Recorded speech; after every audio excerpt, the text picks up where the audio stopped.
Welcome to our channel. Hollywood Movie Review. Ambulance 2022 Movie Review. Ambulance is a 2022 American action thriller film directed by Michael Bay. It is a remake of the 2005 Danish film. It stars Jake Gyllenhaal and Yahya Abdul-Mateen, two as adoptive brothers who hijack an ambulance after robbing a bank and take a paramedic, Eiza González, and an injured police officer, Jackson White, hostage. The film was first announced in 2015 and went through several crew changes. In 2020, Bay came on board to direct after the COVID-19 pandemic disrupted his plans to shoot a different film. Filming took place in Los Angeles, in the midst of the pandemic, with cinematographer Roberto De Angelis. The score was composed by Lorne Balfe. Ambulance was released in the United States on April 8, 2022, by Universal Pictures. The film underperformed at the box office, grossing $52 million on a budget of $40 million. It received mixed reviews from critics, with some praise for Gyllenhaal's performance and the action sequences. Afghanistan Marine veteran Will Sharp, desperately needing money for his wife Amy's surgery, reaches out to Danny, his adoptive brother and lifelong criminal. He is talked into being the getaway driver for a $32 million bank heist. Though initially hesitant, Will agrees after Danny reaffirms that he is doing it for his wife, Amy. The plan nearly succeeds until Officer Zach, who enters the bank to ask out a bank teller, discovers the situation and is held hostage. A shootout then occurs between one of the heist members and Zach's partner Officer Mark. The Special Investigations Section, SIS, of the LAPD arrives, killing or arresting most of the crew except for Will and Danny, who retreat toward the garage. Zach attempts to escape, and during a scuffle is accidentally shot by Will. Leaving him behind, the brothers attempt to exit through the back of the building but find it surrounded by police. They then hijack an ambulance with EMT Cam Thompson, who is treating the injured Zach, on board. After a chase that leads them into an alleyway, Cam makes a desperate attempt to escape using a fire extinguisher but is quickly recaptured by Danny. SIS Captain Monroe arrives on the scene and deploys helicopters to chase after the ambulance. Cam gets Danny to help her use a defibrillator and Will to transfer some of his blood to Zach, much to his confusion and frustration. Danny then calls Poppy, one of his father's criminal friends, for help losing the police in exchange for $8 million. When Cam stops Danny from shooting Mark, who has been chasing them, he threatens to throw her off the ambulance. The police are forced to retreat when it is discovered that Monroe's dog is inside Mark's police vehicle. FBI agent Anson Clark, a former friend of Danny's, is put on the case. Zach begins to bleed out, Cam calls her surgeon ex-boyfriend, and with Will's assistance, begins to perform surgery on him. Despite her inexperience and his spleen rupturing, Cam successfully performs the surgery. After, she tries to convince Will to stop Danny, to no avail. Monroe, unaware of the surgery's success, moves forward with the operation, preparing to snipe Will and Danny without negotiating for Cam's life. Clark calls Cam and tells her to get down. Cam, not wanting them all to die, alerts Will and Danny about the snipers. Danny, fed up with her, decides to shoot her, but Will intervenes, causing the brothers to fight about their predicament. They later partially reconcile and listen to music together to ease the tension. In the Los Angeles River, helicopters chase the ambulance as Danny shoots at them. Will and Danny then drive on the opposite lane of the interstate, creating multiple accidents. On Poppy's orders, his son Roberto sends multiple ambulance decoys to distract the police and drives an ambulance towards a police roadblock after filling it with C4 explosives. Poppy deploys a minigun on a separate car to cause additional damage, wounding Monroe in the crossfire. Mark chases down Roberto and fatally shoots him after a scuffle, leaving Poppy angry and distraught. Will and Danny escape to Poppy's hideout. He demands the brothers leave Zach and Cam with them to deal with. Will refuses to cooperate and teams up with Danny to kill Poppy and his crew. In the chaos, Cam accidentally shoots Will with Zach's gun. Danny takes the ambulance to a hospital and discovers the gun. He is enraged when Cam reveals that she was the one who shot Will. Danny vows to kill her along with himself on live television before confronting the police.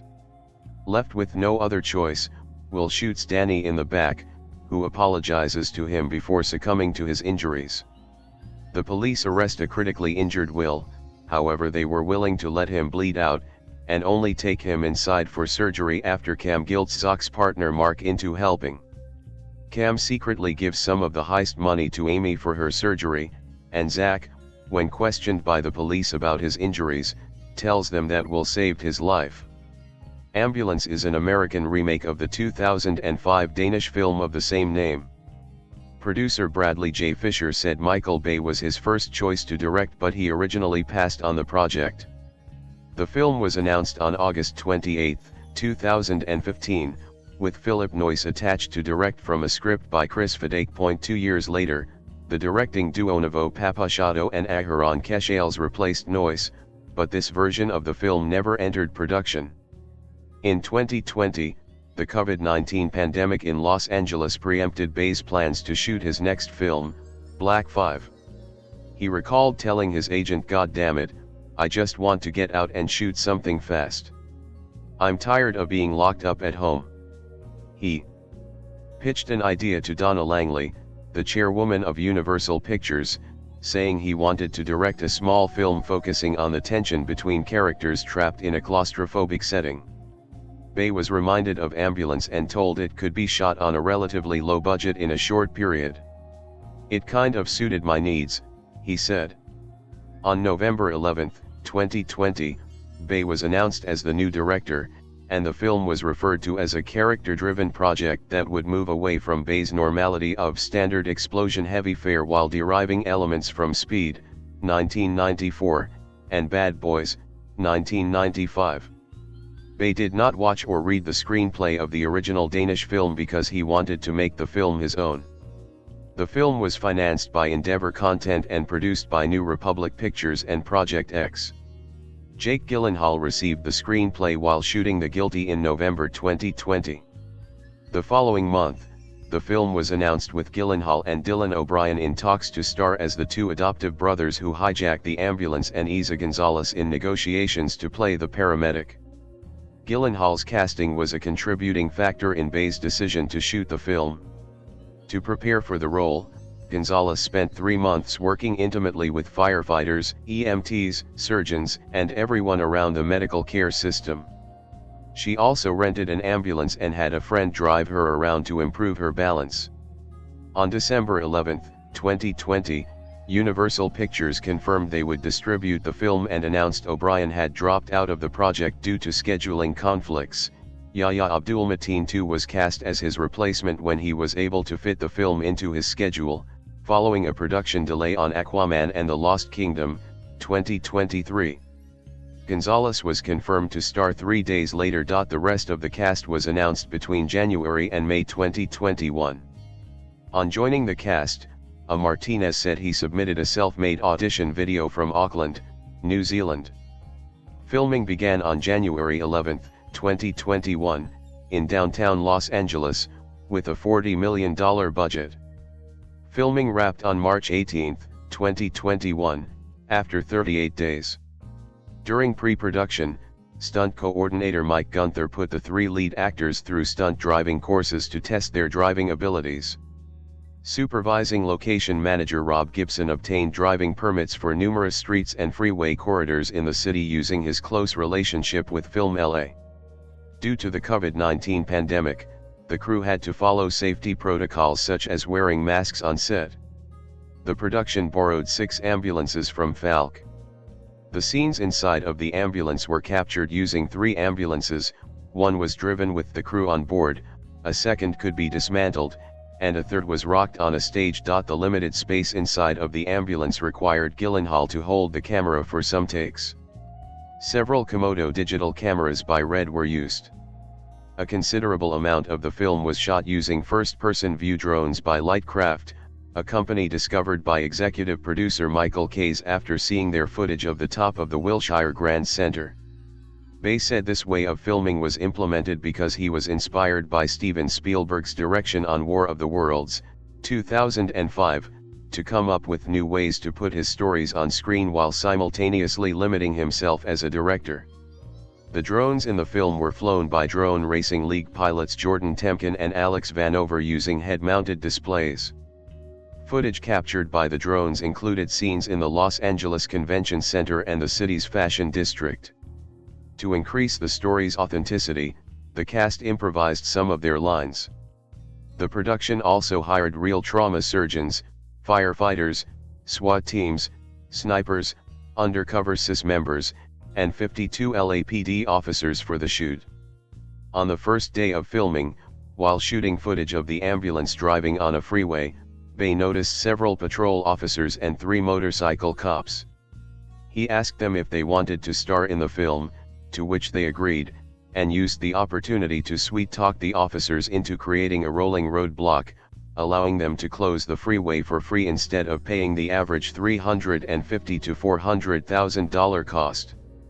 3132 On Garret Dillahunt's first day on set, the crew was able to secure access to an area featuring the Los Angeles City Hall, the Times Mirror Square building, and the LAPD headquarters for a mere 19 minutes worth of natural light to film.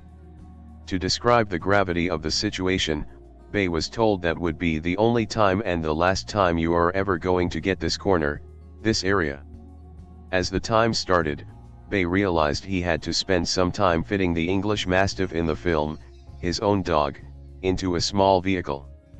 He called it the most difficult day on set. 30 The helicopter chase sequence in the Los Angeles River was not in the script. Bay came up with the idea over a weekend after 2 helicopters became available for use. The scene was shot in 2.5 hours with the help of helicopter pilot Fred North. Instead of hiring stuntmen for the sequence, Gyllenhaal was actually hanging off the side of the ambulance's door and shooting at the helicopters himself while an excited Abdul-Mateen live-streamed the event to his friend as he was driving. Bay took responsibility for a video shared on his Instagram of a stunt involving the ambulance crashing into several vehicles. The clip was criticized by the mayor and the governor of Los Angeles for endangering the crew and censored on Instagram. He explained the logistics behind the stunt and how it was filmed in an hour-long interview with Collider, claiming it was perfectly planned. Furthermore, Bay said they shot 90 shots to 120 shots a day. That's a lot of shots. Most movies are 20 to 30 shots a day. But you know, I was there with the camera. I'm a director who doesn't have a video village, I don't have a director's chair, I don't have a trailer. I'm right there with the actors and we work fast. The musical score was composed by Lorne Balfe, who previously collaborated with Bay on 13 Hours, The Secret Soldiers of Benghazi, 2016, and 6 Underground, 2019, recorded in London's Abbey Road Studios, and released on April 8, 2022, by Backlot Music. Editing was completed by Pietro Scalia. Due to the film's budget, Bay said he was not happy with some of the visual effects in the film. There's not a lot of CGI. And you know, some of the CGI is shit in this movie. 8, 9:58 to 10:21 in a separate interview, he added, I don't use CGI much. On Ambulance there's very little CGI on it. It's all real crashes. If you're using CGI, it needs to be realistic. The film was released internationally on March 15, 2022, and in the United States by Universal Pictures on April 8, 2022. It was originally set to be released on February 18, 2022, coinciding with the release of Uncharted, but was pushed back after Sony postponed Bullet Train from April 8 to July 15, leaving the time slot open for another film. As a result of the Russian invasion of Ukraine, Universal paused the theatrical release of the film in Russia. The film had screening events at the UGC Normandy in Paris, France, on March 20, 2022, in Berlin on March 22, in London on March 23, in Spain on March 24, in Los Angeles at the Academy Museum of Motion Pictures on April 4, and in Miami on April 5. The Los Angeles event was attended by Jason Momoa, Abdul-Mateen's Aquaman co-star. The film was released digitally and on video on demand on May 23, 2022, with the 4K UHD, Blu-ray, and DVD being released on June 14, 2022. The first trailer was shown at Cinemacon on August 25, 2021, and released online on October 21, 2021. It featured a cover of the song California Dreamin' sung by Bobby Womack. The Hollywood Reporter compared the footage to Heat, 1995, and Training Day, 2001, and Deadline Hollywood noted the rapid rhythm that Bay does best. Entertainment Weekly said the film looked like pure chaos, thanks to a lot of quick camera cuts, loads of gunfire, a high-speed ambulance chase, and Jake Gyllenhaal doing the absolute most with his bank robber character. A second trailer was released on March 24, 2022. It featured the song Sailing by Christopher Cross.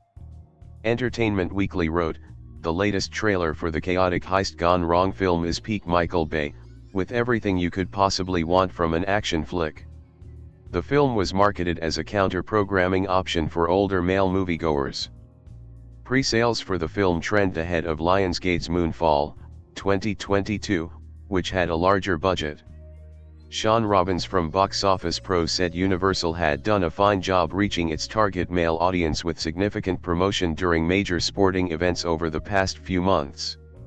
According to iSpot, Universal spent $33 million on television spots promoting the film, which generated 819 million impressions across the United States.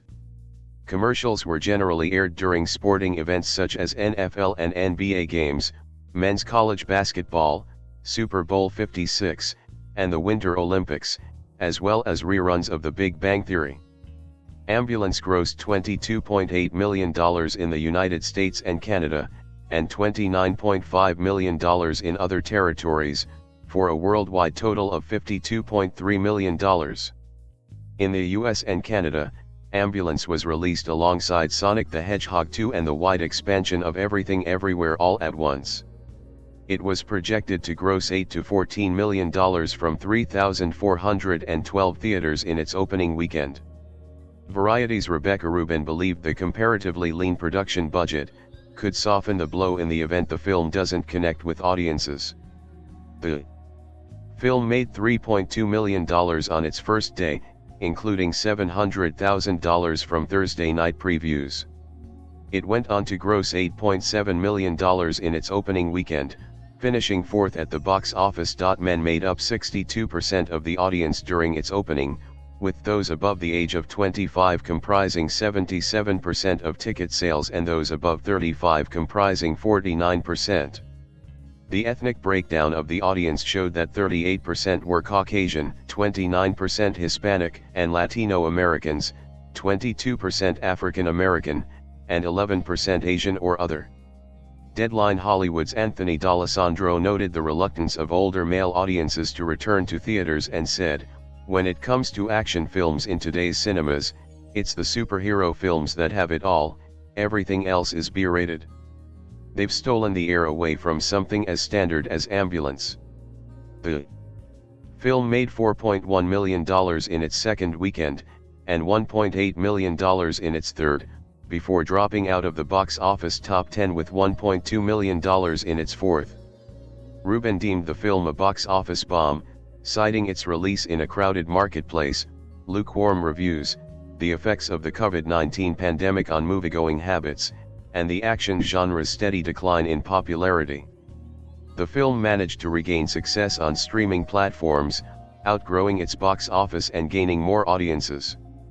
Outside the US and Canada, the film earned $4.4 million from 35 international markets in its opening weekend.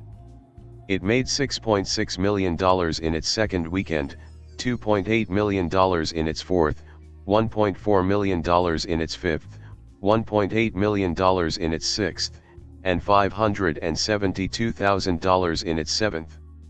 On the review aggregator website Rotten Tomatoes, 68% of 256 critics gave the film a positive review, with an average rating of 5.8/10. The website's critical consensus reads, "At top speed and with sirens wailing, ambulance comes riding to the rescue for audiences facing an emergency shortage of Michael Bay action thrills." It is the second highest rated film directed by Bay on the site, as well as the second to hold a fresh rating, alongside The Rock, 1996. 53 Metacritic, which uses a weighted average, assigned the film a score of 55 out of 100 based on 55 critics, indicating mixed or average reviews. 68 audiences polled by CinemaScore gave the film an average grade of A on an A+ to F scale, while those at PostTrack gave it a 77% positive score, with 61% saying they would definitely recommend it. Bay's direction was well received by critics. John Nugent of Empire said the filmmaker's tribute to the emergency services, which involves blowing several of them up, is noisy, messy, and frequently absurd, yet still somehow his most gleefully entertaining effort in at least a decade. The Independent's Clarice Luffrey said it was as exhausting as it is exhilarating, in the way you both expect and desire from a Bay film. Frank Scheck from The Hollywood Reporter and Danny Lee from Financial Times also described it as exhausting. While Scheck called it a decently premised B-movie stretched out to an interminable 136 minutes, Lee said it was hard to resist and that audiences would miss Bay if he vanished from the Hollywood menagerie. Kevin Marr of The Times wrote, "Everything here is Bay squared.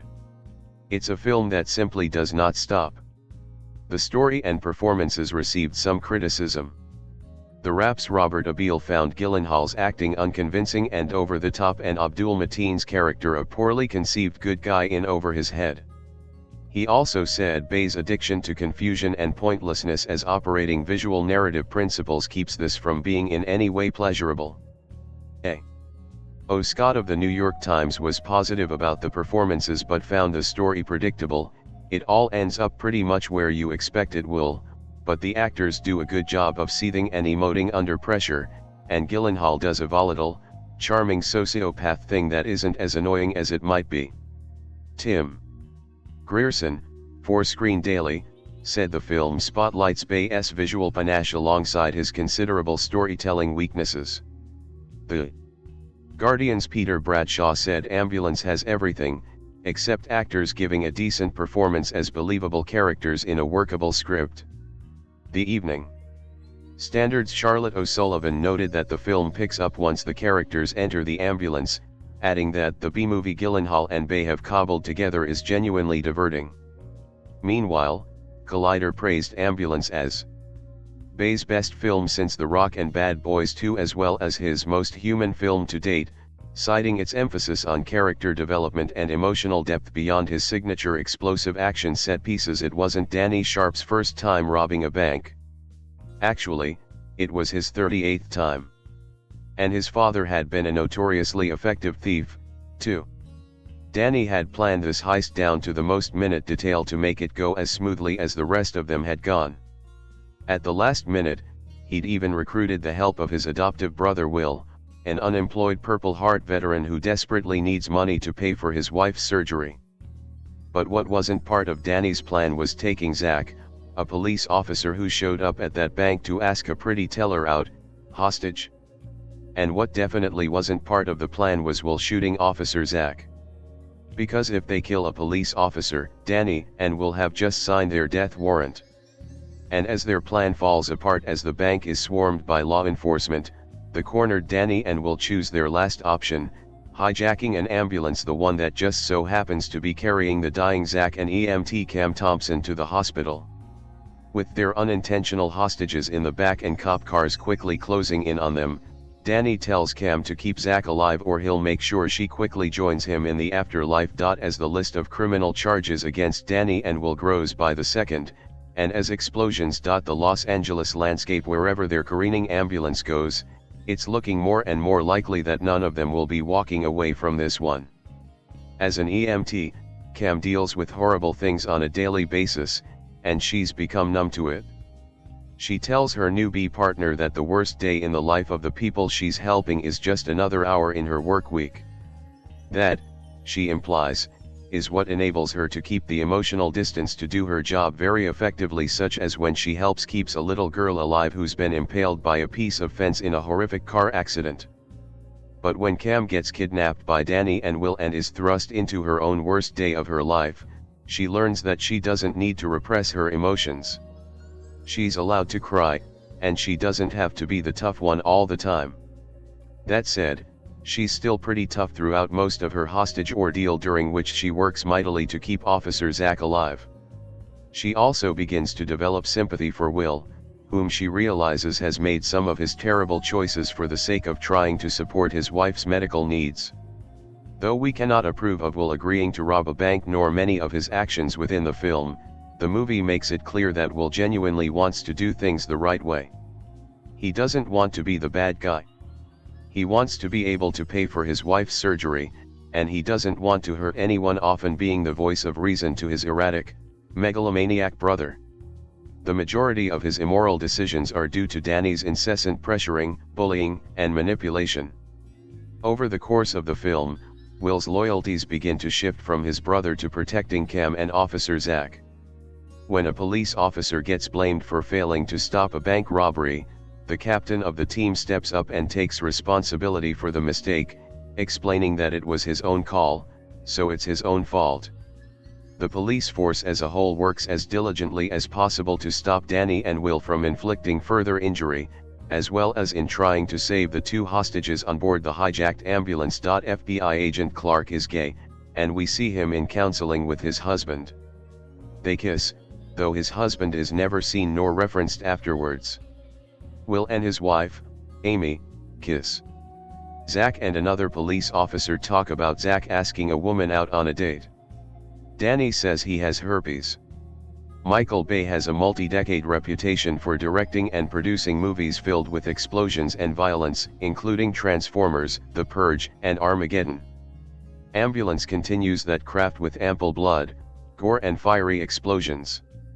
In general, many cars crash, myriads of bullets are fired, pints of blood paint Los Angeles red, and people die. Cam and her EMT partner arrive to a gruesome car crash, and they pull a bloody woman out of a wrecked car.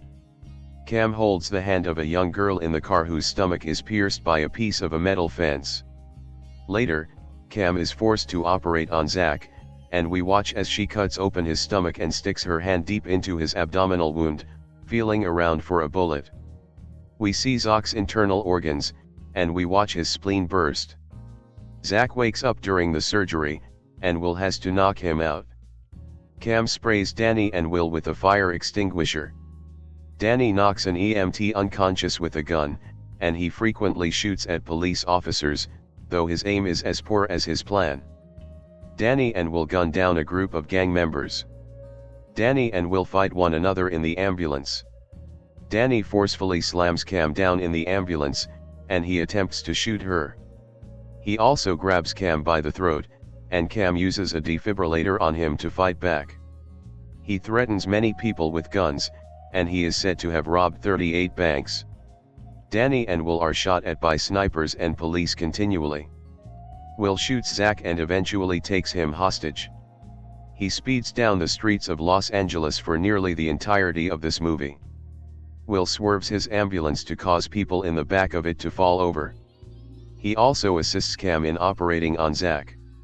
During the bank robbery and subsequent gunfight, a man is hit by a moving truck, and we see his leg bent in an unnatural way as he bleeds to death. Another man is graphically shot through the head, and yet another is seen shot to death. In the car chases, countless cop cars crash, sometimes in spectacular fashion, causing us to wonder if any passengers could have possibly survived. 2 police cars crash into cinder blocks. Another car careens off a steep hill. They crash through fruit stands, into one another and are shot up. In another fight, gang members rig a vehicle with C4 explosives, and they detonate it amid a group of police officers. It's clear many are severely injured. The same gang members also use a remote-operated vehicle with a massive machine gun to shoot at police officers. Both instances end in multiple officers dead on the ground. One character is shot through the head in a scuffle. A man is propelled through the air by a grenade launcher explosion. Profanities fly out of people's lips like they are going out of style. More than 90 F-words are heard, 6 of which are preceded by mother, and we hear more than 55 uses of the S-word. We hear one use of the N-word. A, B, C, H, D, N and H are also frequently used. PSS is used twice, and D, K is heard once. God's name is misused at least 14 times, and 5 of those are followed by D, N. Jesus' name is inappropriately used 8 times. We hear multiple crude references to the male anatomy. An EMT asks Cam if she is drinking a beer at lunch while they're on duty. She tells him it's non-alcoholic. A smoker smokes a cigar on 2 occasions. Agent Clark references rose wine. We see Amy's prescription medication. Cam mentions that she used to be addicted to speed and got kicked out of med school for it. An EMT says he's going to vomit. Will repeatedly lies to his wife about where he is and who he's with. Jokes are made about a police captain's dog, specifically the canine's noxious gas. Basing a movie around a car chase in Los Angeles makes me think that the traffic in La La Land must not be quite as bad as I imagined. Either that, or Will Sharp is a really good driver, and I can't help but wonder why the unemployed man desperate for money didn't drive for Uber. Michael Bay's ambulance takes us on a 2-hour car chase with an added twist. What if the criminal's getaway vehicle was an ambulance, and they had the added problem of needing to keep a dying man alive in the back? Bay also asks another question: what if they spent half of the budget on fake blood and the other half on exploding cars? That's not exactly a new question by Bay's standards, but it's one he loves asking, and it's no different in this film. Danny and Will are 2 brothers who are just trying to rob a meager $32 million in a one-off bank heist, though Danny's actually robbed 37 banks before this one, so 38 off would be more accurate for him.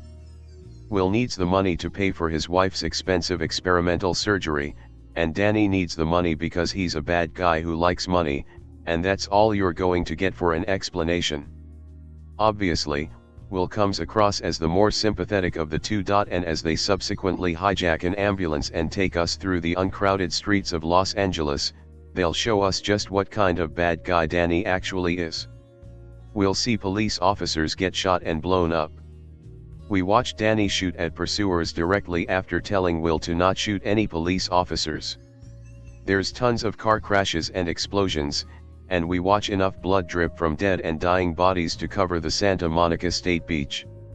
Though the ambulance runs on gasoline, the characters in the film seem to run on swear words, spouting nearly 200 vulgarities throughout the film, almost half of them the F-word. By the end of the movie, as we sit there wondering what the point of all of it was, we can only come to the conclusion that someone just had $40 million to blow on car crashes and explosions. After the hot freakin' mess that was 6 Underground, I was in no rush to watch another Michael Bay movie. It's been over 2 years since that garbage and I'm still reeling from how bad it was. Needless to say, I was a bit tentative before convincing myself to watch Ambulance, despite the moderately positive feedback it was receiving from reviewers I respect.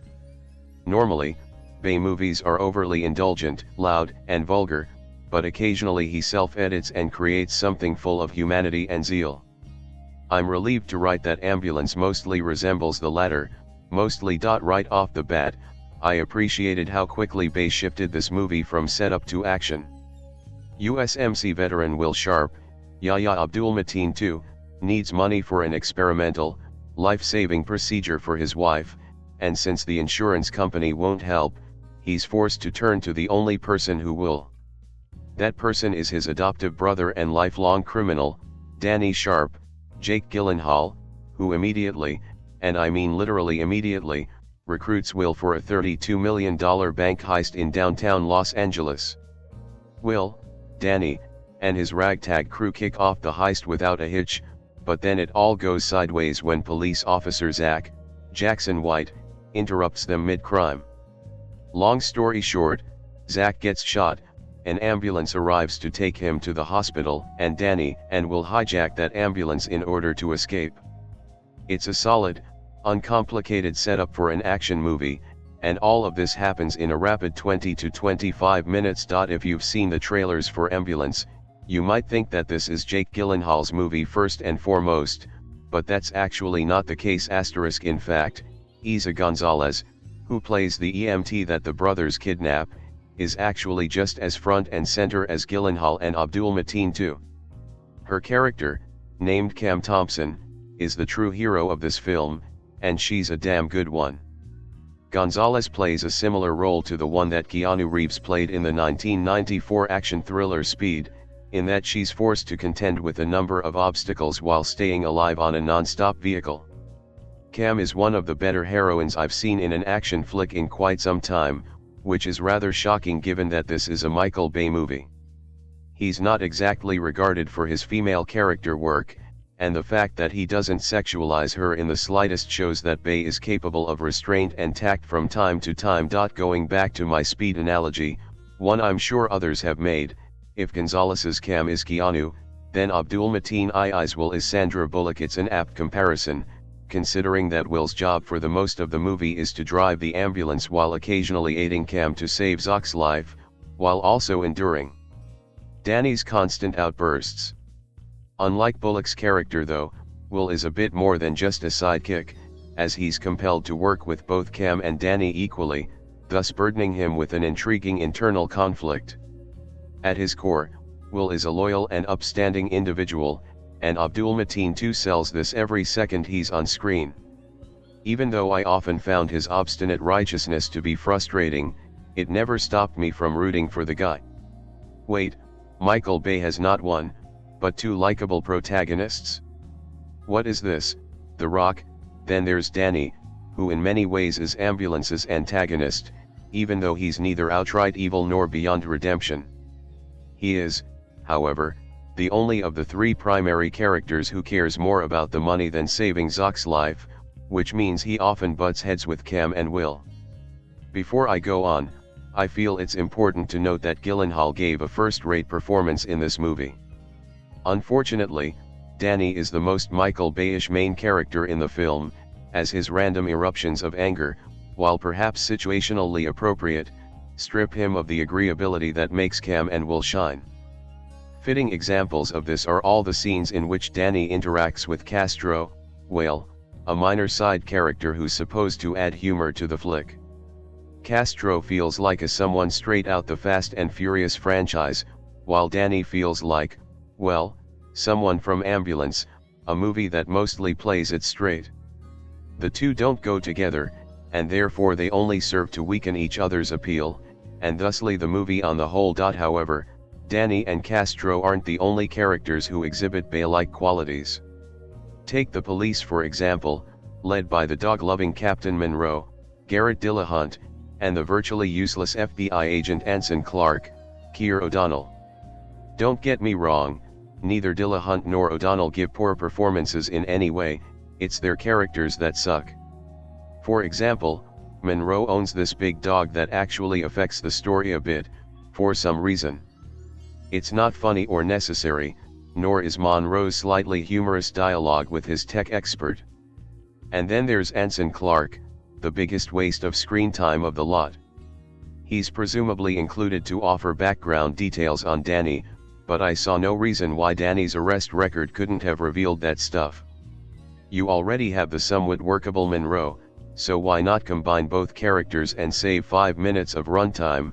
All this being said, most people come to a Bay movie for the action rather than the characters, and Ambulance is chock full of what those people want. Bay is known for car chases and explosions, and this film is essentially one long car chase with dozens of explosions. As an action buff, I know I can always rely on Bay to use practical effects over CGI whenever it's possible, and he doesn't let me down here in that regard. I found myself kind of stunned by how many actual car crashes and explosions there were in Ambulance, and hey, he even used blanks and squibs most of the time. Unlike a lot of other action movies today, the violence in this one actually has teeth. My only complaint about it has to do with the geography of his set pieces.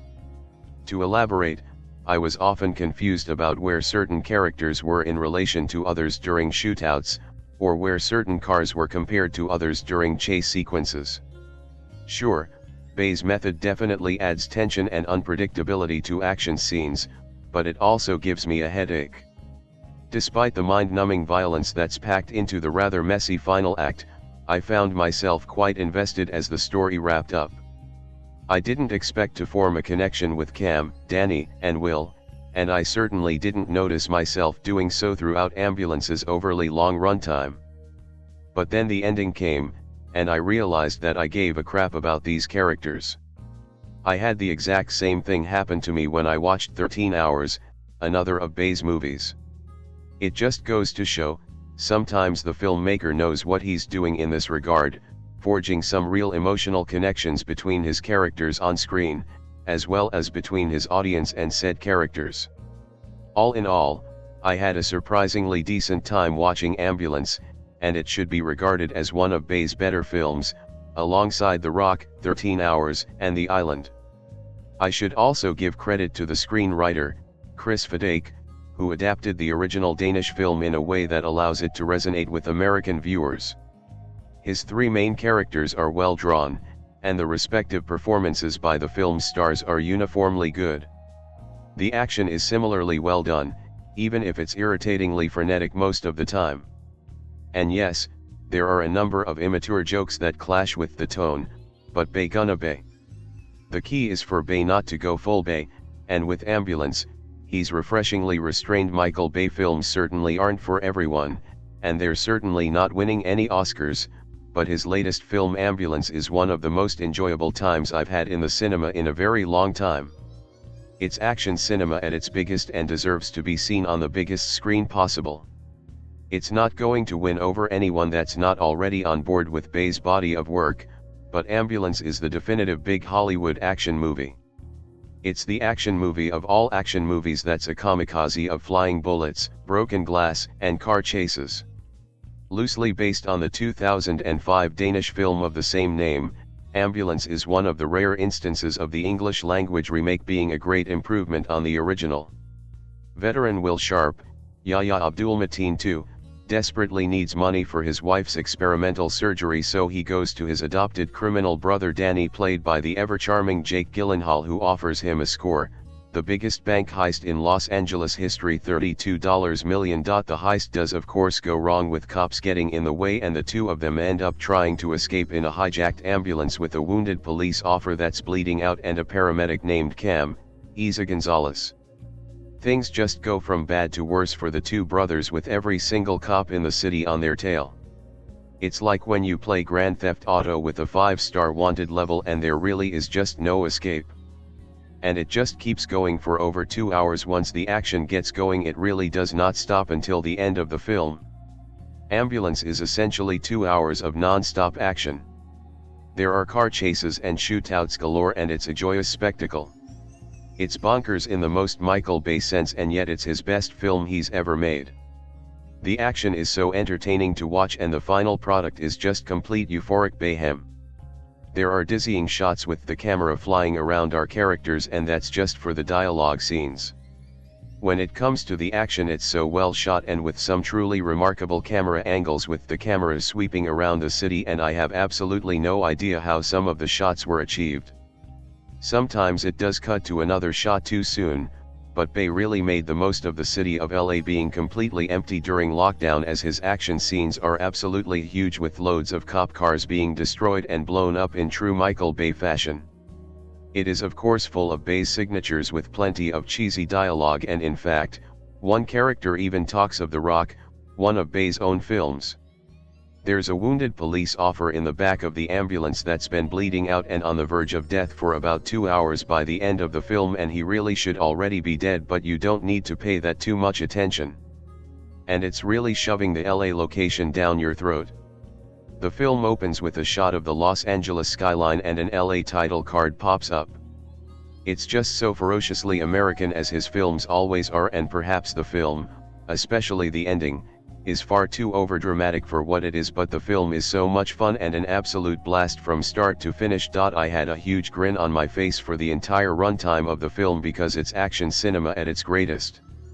You need to see this film on the biggest screen you can because it's a true cinema experience.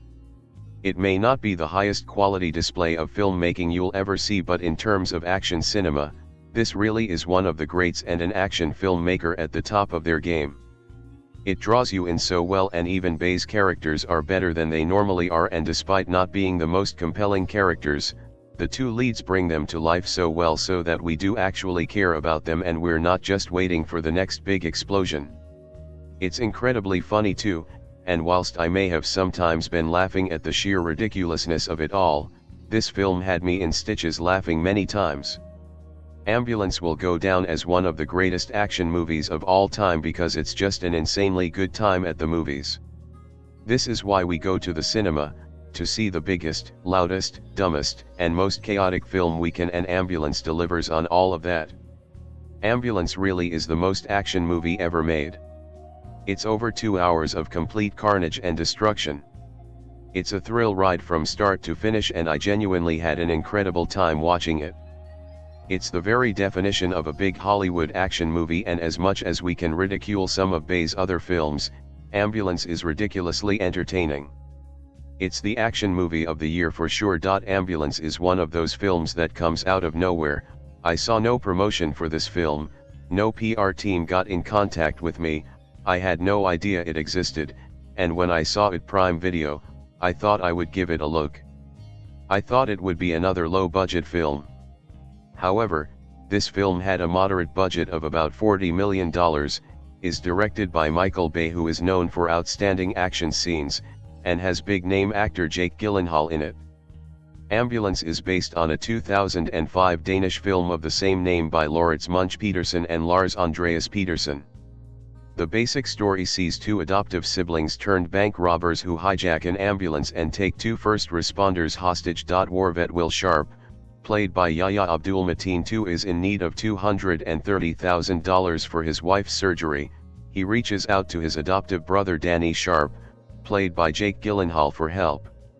Danny convinces Will to help with a $32 million bank heist, although reluctant at first. Will realizes that this would help solve all his problems and agrees. Everything is going to plan until Officer Zach, Jackson White, approaches the bank. Danny pretends to work there, but unable to get Zach to leave, he lets him in to speak to the bank teller, who Zach wants to ask out on a date. Of course, things go wrong and Danny takes Officer Zach hostage. Before you know it, there is a shootout with another officer, and the LAPD arrive and take out most of the gang, except for Danny and Will, who manage to retreat to the garage area. Officer Zach gets shot, and put into an ambulance. Will and Danny try to escape, but find themselves surrounded by cops. They then hijack the ambulance that Officer Zach is in, while he is being treated by EMT Cam Thompson. Eiza González. 13 years ago, I called Transformers: Revenge of the Fallen Michael Bay's self-engrossed autoerotica the most totally awesome artifact ever of the end of the American Empire. But only a few years later, in Transformers: Age of Extinction, Bay contrived to have a car, not even an alien robot one, just a regular car, punch a man in the face. What is now clear to me is that any notion of peak Bay is transitory, fleeting. We may be there at this moment, but another Michael Bay monstrosity is always looming, and the filmmaker is never content to rest on bombast past. Even grading on the Michael Bay curve, this movie is borderline incoherent, which is something I've said about previous Bay flicks, but lucidity, lack thereof, is another realm in which the director is constantly one-upping himself. It's not the plot that's incoherent, but mostly because there's almost none to speak of. The script is by Chris Fidake, a TV writer making his feature debut. What's incoherent is the action, which is a problem in a movie that is nothing but action. Ambulance is a little more than a feature-length car chase through the streets of Los Angeles as bank robbers Danny, Jake Gyllenhaal, Everest, Southpaw, and Will, Yahya Abdul-Mateen II, Candyman, Us, run from law enforcement in a stolen ambulance. And when I say through the streets of Los Angeles, you'll mostly have to take my word for that. Apart from a sequence in the iconic and instantly identifiable LA River, that concrete channel with some puddles in it, this could be taking place almost anywhere. And not only is there a dearth of big-scale geographic context at play, there is even less small-scale physical context, on the street-by-street level. Police cars carom around, coming out of nowhere, not so much following the ambulance but tumbling into a screaming deluge of metal and rubber. There could be cinematic drama in the violence, visceral suspense in the anticipation of how a particular automobile will resolve, elegance in the high-speed driving. There could be visual ballet to the rollovers and the explosions. This is Bay, so cars explode if you look at them cross-eyed, of course. But it's all just random vehicular chaos enacted with the same energy of a 4-year-old smashing his toys into one another. This goes on for more than 2 hours, all on the same mindlessly intense level. Ambulance is like a trailer for itself, all forced ferocity with no downtime. Maybe a non-stop car chase works in Ambulancen, the 2005 Danish film this is based on, which runs 76 minutes. It's relentless here, and not in a good way. This is theoretically unfurling in something close to real time, except any temporal context is a mess, too. In one scene it's early afternoon, with high sunlight and bright skies, then it's sunset, the light low and shadows long, then we're back to afternoon again. Because Bay is incapable of not fetishizing that magic hour of golden sunrise or sunset, even if it makes no chronological sense to do so. Bay's cinematic compulsions always win out, no matter how inappropriate they are. Will is supposed to be a good guy who just needs to raise money for his wife's medical bills, and just as we learn this, Bay deploys his other Kentimus fetish, the America flag waving majestically in the breeze in that golden magic hour, Natch with zero irony, as if paying for health care via crime were the right and proper order of things. I'm back to wondering if the apparent satire of Bay's pain and gain was, in fact, accidental. Will ends up getting sucked into Danny's heist because of their supposed adoptive brotherly connection, but Bay's slow MO flashback attempts to cement that relationship are about as convincing as a margarine commercial, and Will's status as a good guy is challenged, to say the least, by the absolute citywide carnage he is complicit in. Danny doesn't give us much to cheer for, either. He is an unrepentant criminal psychopath, and Gyllenhaal doesn't try to make him even evilly charming. That leaves us with paramedic Cam, Eiza González, Godzilla vs. Kong, Bloodshot, stuck in the back of the ambulance with a police officer, Jackson White, who was shot during Danny and Will's robbery. It's more than a bit preposterous that the thieves are worried about the criminal justice implications of letting the cop die and not those of the aforementioned citywide carnage. The body count of innocent bystanders will be enormous.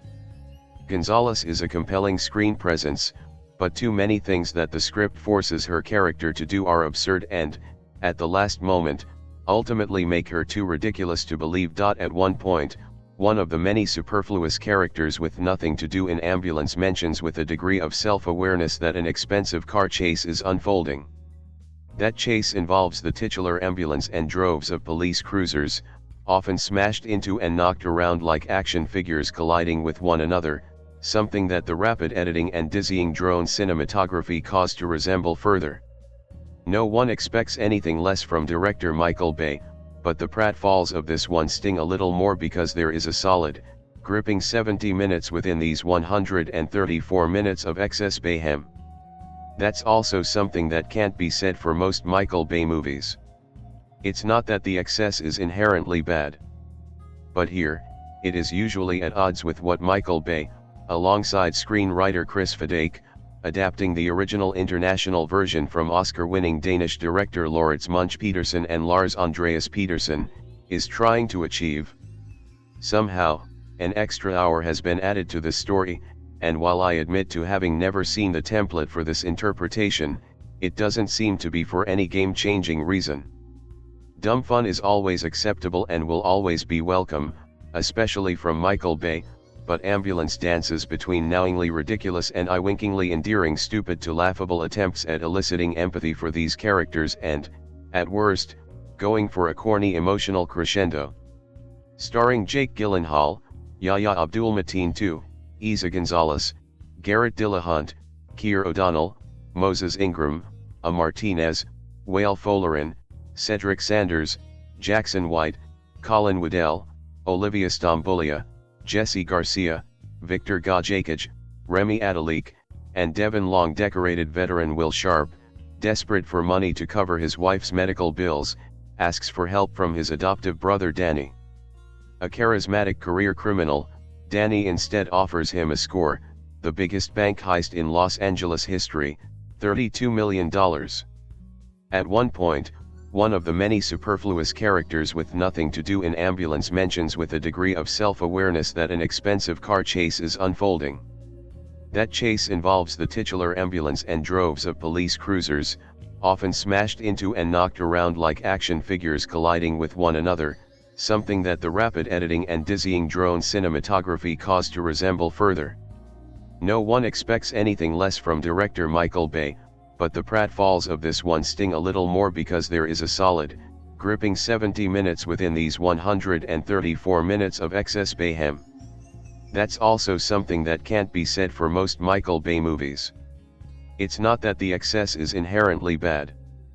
But here, it is usually at odds with what Michael Bay, alongside screenwriter Chris Fadake, adapting the original international version from Oscar-winning Danish director Laurits Munch Petersen and Lars Andreas Petersen, is trying to achieve.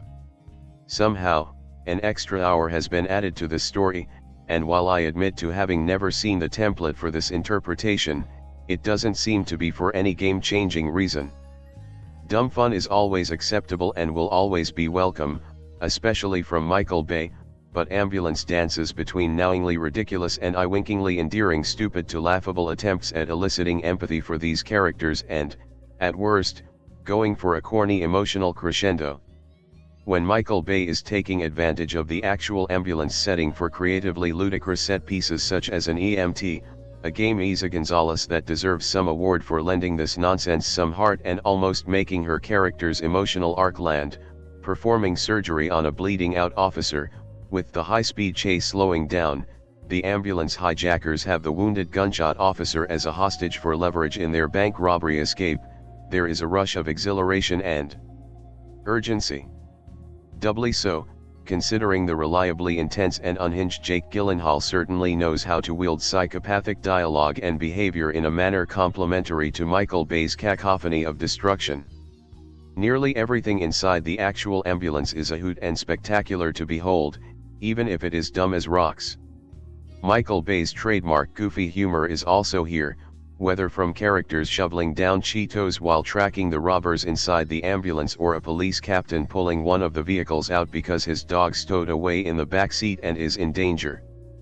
Plot reveals such as an FBI agent connected to Jake Gyllenhaal's filthy prosperous career criminal Danny Sharp or why EMT Cam Thompson's medical career got derailed are revealed with a straight-faced seriousness but not dwelled on, hinting that, yes, Michael Bay knows this is all dumb.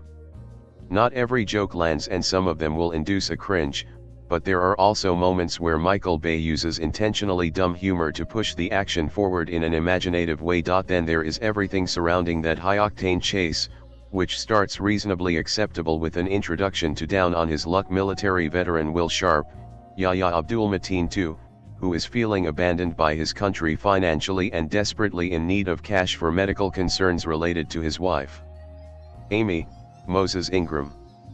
As fast as Will reassures his wife that he has his most wanted brother blocked in his contact list, he turns around and shows up looking for some money.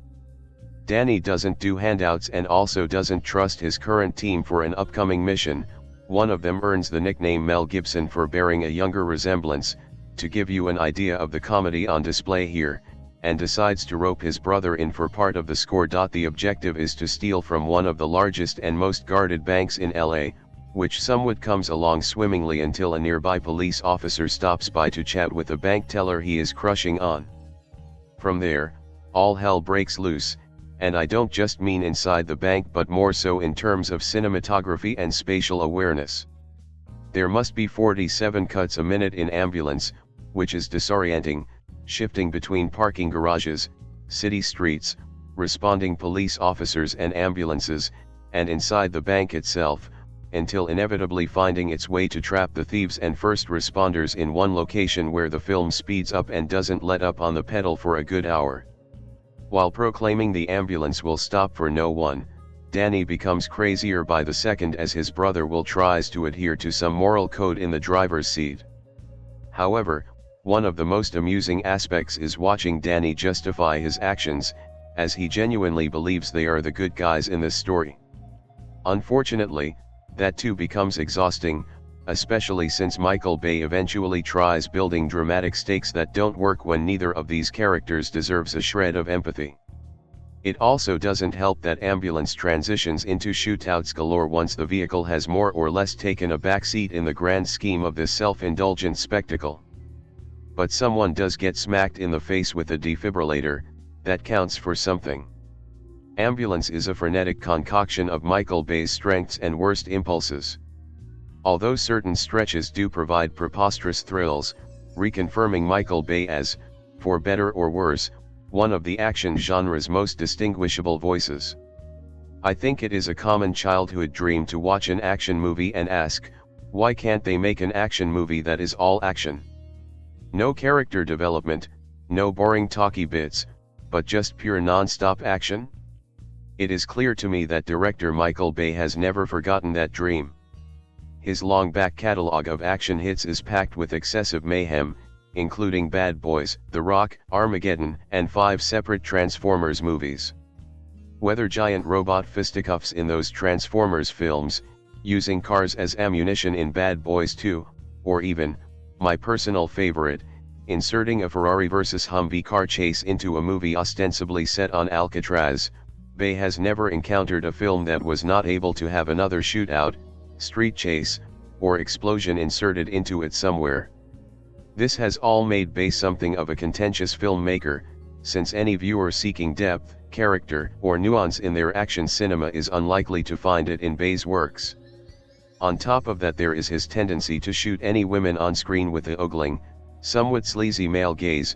Transformers, Dark of the Moon seems likely the worst offender in that regard, and occasional lapses into crass sexual references and moderate racism. For the nadir of that problem, go to another Transformers outing, this time Revenge of the Fallen with its gold-capped tooth, hip-hop styled illiterate comic relief robots. At the same time, when it comes to pure action cinema, Bay is honestly difficult to beat. When his worst tendencies are held in check, audiences get to see some outstanding sequences that manage to express a furious emotional energy while still keeping the geography of each scene clear and easy to follow. His first Transformers does an unrivaled job of expressing the scale and weight of its giant robot characters. Films like Bad Boys and Bad Boys 2 successfully amplify the late Tony Scott's wide-angle aesthetic to an admirable extreme, and The Rock remains by and large a late 20th century action masterpiece. Michael Bay may be representative of a widely disliked form of high-concept, overly glossy, tentpole cinema, and he may seem to represent himself in a self-glorified, college frat boy manner, but pound for pound he is still one of the strongest action directors of the past 30 years. His films may more often than be flawed, but flawed does not necessarily mean bad. There is plenty of value in each of his films, maybe less so in Pearl Harbor, 2001, to be fair, but we're talking general terms here. Plus, anyone who thinks Bay is unaware of his fratboy image should check out his knowing cameo in 1999's Mystery Men. All of that in mind, I can think of no better director for Ambulance, 2022, an action thriller that rushes through its setup, an attempted bank robbery goes terribly wrong, and 2 criminals hijack an ambulance to escape, before spending a little under 2 hours in a Grand Theft Auto-inspired car chase through Los Angeles.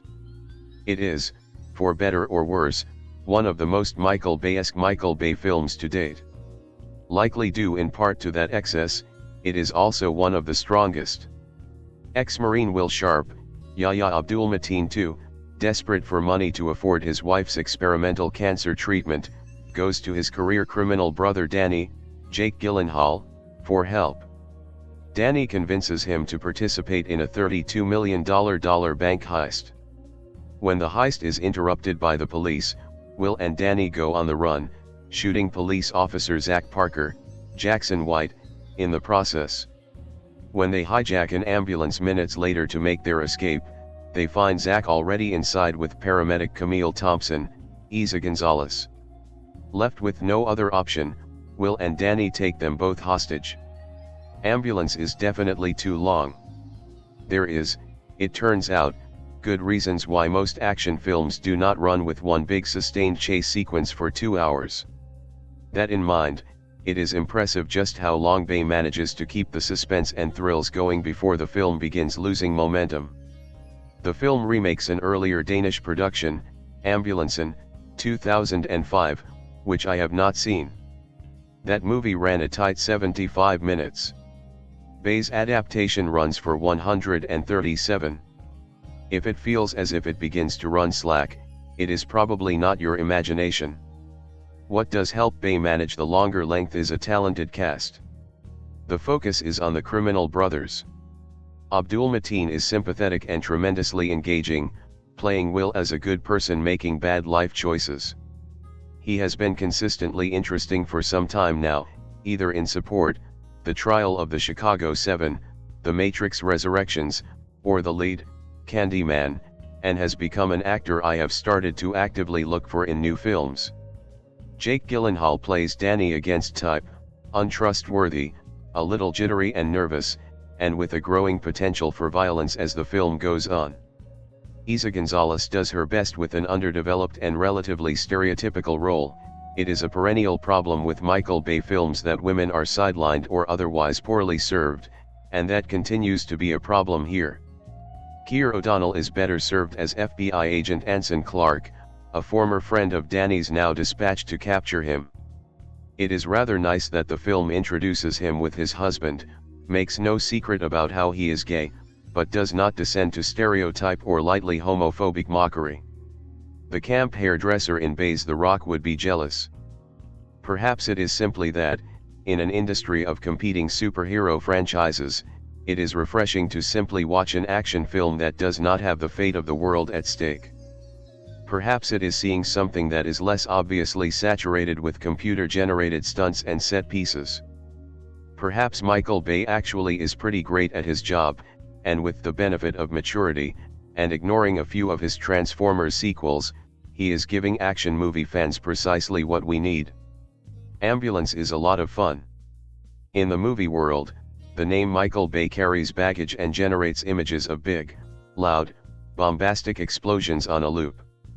Yet, there's something to be said for doing a particular thing well. Before Michael Bay got mocked on season 3 of Robot Chicken, the same year that Transformers was released, he made a reputation for himself with action-packed blockbuster hits like Bad Boys, The Rock, Armageddon, and Pearl Harbor. In many ways, Ambulance is a return to form that made those films so enjoyable. Yes, that includes pyrotechnic delights but also large ensemble casts packed with delightful characters, wise guy humor, and an eye for spectacle. Most importantly, in Michael Bay's films, the lines between good guy and bad guy often get blurred. Viewers choose who to root for, not because of the badge a character wears, but because of the choices they make during the course of the story and who they serve, themselves or a greater cause. With screenplay written by Chris Fidake, based on the Danish film Ambulance and written by Laurits Munch Petersen and Lars Andreas Petersen, Ambulance takes place over the course of one day in Los Angeles. Will, Yahya Abdul-Mateen II, desperately needs to raise some cash to pay for his wife Amy's, Moses Ingram, upcoming surgery. Running out of options, he contacts his adopted brother Danny, Jake Gyllenhaal, a career criminal, for a chance to earn some quick cash. Danny has other plans. He wants Will to help him rob a bank for a $32 million payload. Against Will's better judgment, he agrees. Everything goes terribly wrong, of course, and police officer Zach, Jackson White, ends up shot and in need of medical attention. Enter the titular ambulance, manned by Cam Thompson, Eiza González, the best EMT in the business, rumored to be able to keep anyone alive for at least 20 minutes. With Danny and Will surrounded, Danny masterminds a plan to use the ambulance as an escape route, with Cam and Zach as hostages and collateral. The stakes run high with Cam, driven by duty to keep Zach alive, with Will, determined to get home to his wife and child, hopefully with the cash in hand, and with Danny, determined to avoid capture at all costs. Meanwhile, no Michael Bay film is complete without an equally colorful cast of supporting characters. Cis Captain Monroe, Garret Dillahunt, playing the salty authority role, coordinates the apprehension plan, later joined by both FBI agent Anson Clark, Keir O'Donnell, who has a past connection to Danny, and Lieutenant Jagag, Olivia Stamblulia, the sassy police aviator, who swaps quick quips with Monroe like Rosalind Russell. Meanwhile, Danny calls in some of his own associates to help thwart the chase: Poppy, Adolfo Martinez, and his son Roberto, Jesse Garcia. Ambulance is a non-stop action-packed thrill ride with a dizzying amount of kinetic shots that keep viewers feeling in motion from start to finish. Even before the ambulance pulls up to the curb, Bay, assisted by director of photography Roberto De Angelis, the pair work together on 13 Hours, has viewers plunging down skyscrapers and around the concrete and steel city in all directions via drone technology. Like in Jan de Bont's Speed, staying in motion becomes the difference between life or death. "We're a locomotive. We don't stop," Danny declares. While law enforcement does their best to put an end to the chase, what goes on in the ambulance adds just as much suspense to the proceedings. Cam, Danny, and Will all must make split-second decisions as to how they will handle the pressure. From performing an emergency surgery using a three-way FaceTime to avoiding apprehension by Officer Zock's vengeful partner, Cedric Sanders, to driving without crashing into any numbers of barriers Monroe and his team attempt, Ambulance drives up the ante with a palpable adrenaline rush until the very end. Bay attempts to inject comedy into the story with groan-worthy corny jokes voiced by the Gyllenhaal, but the few laugh-worthy moments come from situational humor that takes the form of sweet and adorable cameos from Michael Bay's dog Nitro, an impressively sized English Mastiff, and a fruitless attempt by Danny and Will to relieve tension with a brief sing-along duet of Christopher Cross's Sailing. Like in most action flicks, character backstories take a backseat to the thrills, but the writers attempt to humanize all of the main characters through swift and effective reveals. Danny and Will have a connection as brothers that time can't unravel.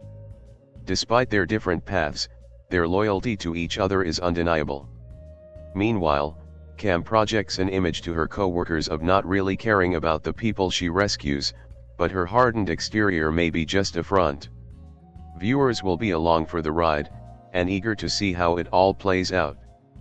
At some point, you know the chase has to end, but each time Danny and Will thwart the authorities, it's hard to be too disappointed. Gyllenhaal acts with a lot of charisma, and we understand why Will goes along with his antics.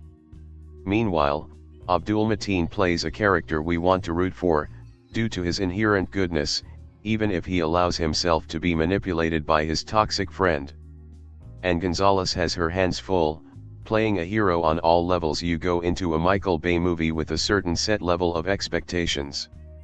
Without really any exceptions, Bay traffics in action mayhem, with a kinetic feeling of adrenaline rushing through your body. Everything else is secondary. Occasionally, he stumbles upon a fun thrill ride. More often than not, his films are a chore, at least to me. With Ambulance, however, Bay has one of his more effective and successful outings. At the same time, it's so purely designed to just thrill, while being the car chase to end all car chases, it loses any of the heart it's attempting to have. It's upper echelon Bay, so it's simply a matter of what that means to you. Pardon the pun, but your mileage may vary with Ambulance. For me, it was fun until it became exhausting. Ambulance has what seems like a solid 90 minutes of an extended chase sequence at its core. With largely practical effects and all the directing tricks in the book, it begins with a fair amount of promise. Then, it goes on, and on, and on. At a certain point, you just want something new to happen, but Bay just doubles down. Some may love it. Me. I wanted something more, or at least something a bit different by the end. Will Sharp, Yahya Abdul-Mateen too, is a former Marine with money problems. Insurance isn't going to cover experimental surgery for his wife and options are limited. Needing to provide for his wife and young child, he contacts his adopted brother Danny Sharp, Jake Gyllenhaal, who he's been estranged from. While Will has gone straight, Danny is a high-end thief. Will wants a loan, but Danny instead ropes him into a bank heist, offering him millions instead of just the cost of surgery. It's supposed to be a simple bank robbery. Bet you can't guess if that's the case or not. Danny's crew concerns Will, but it's the entrance of a young LAPD officer, Jackson White, that complicates the robbery.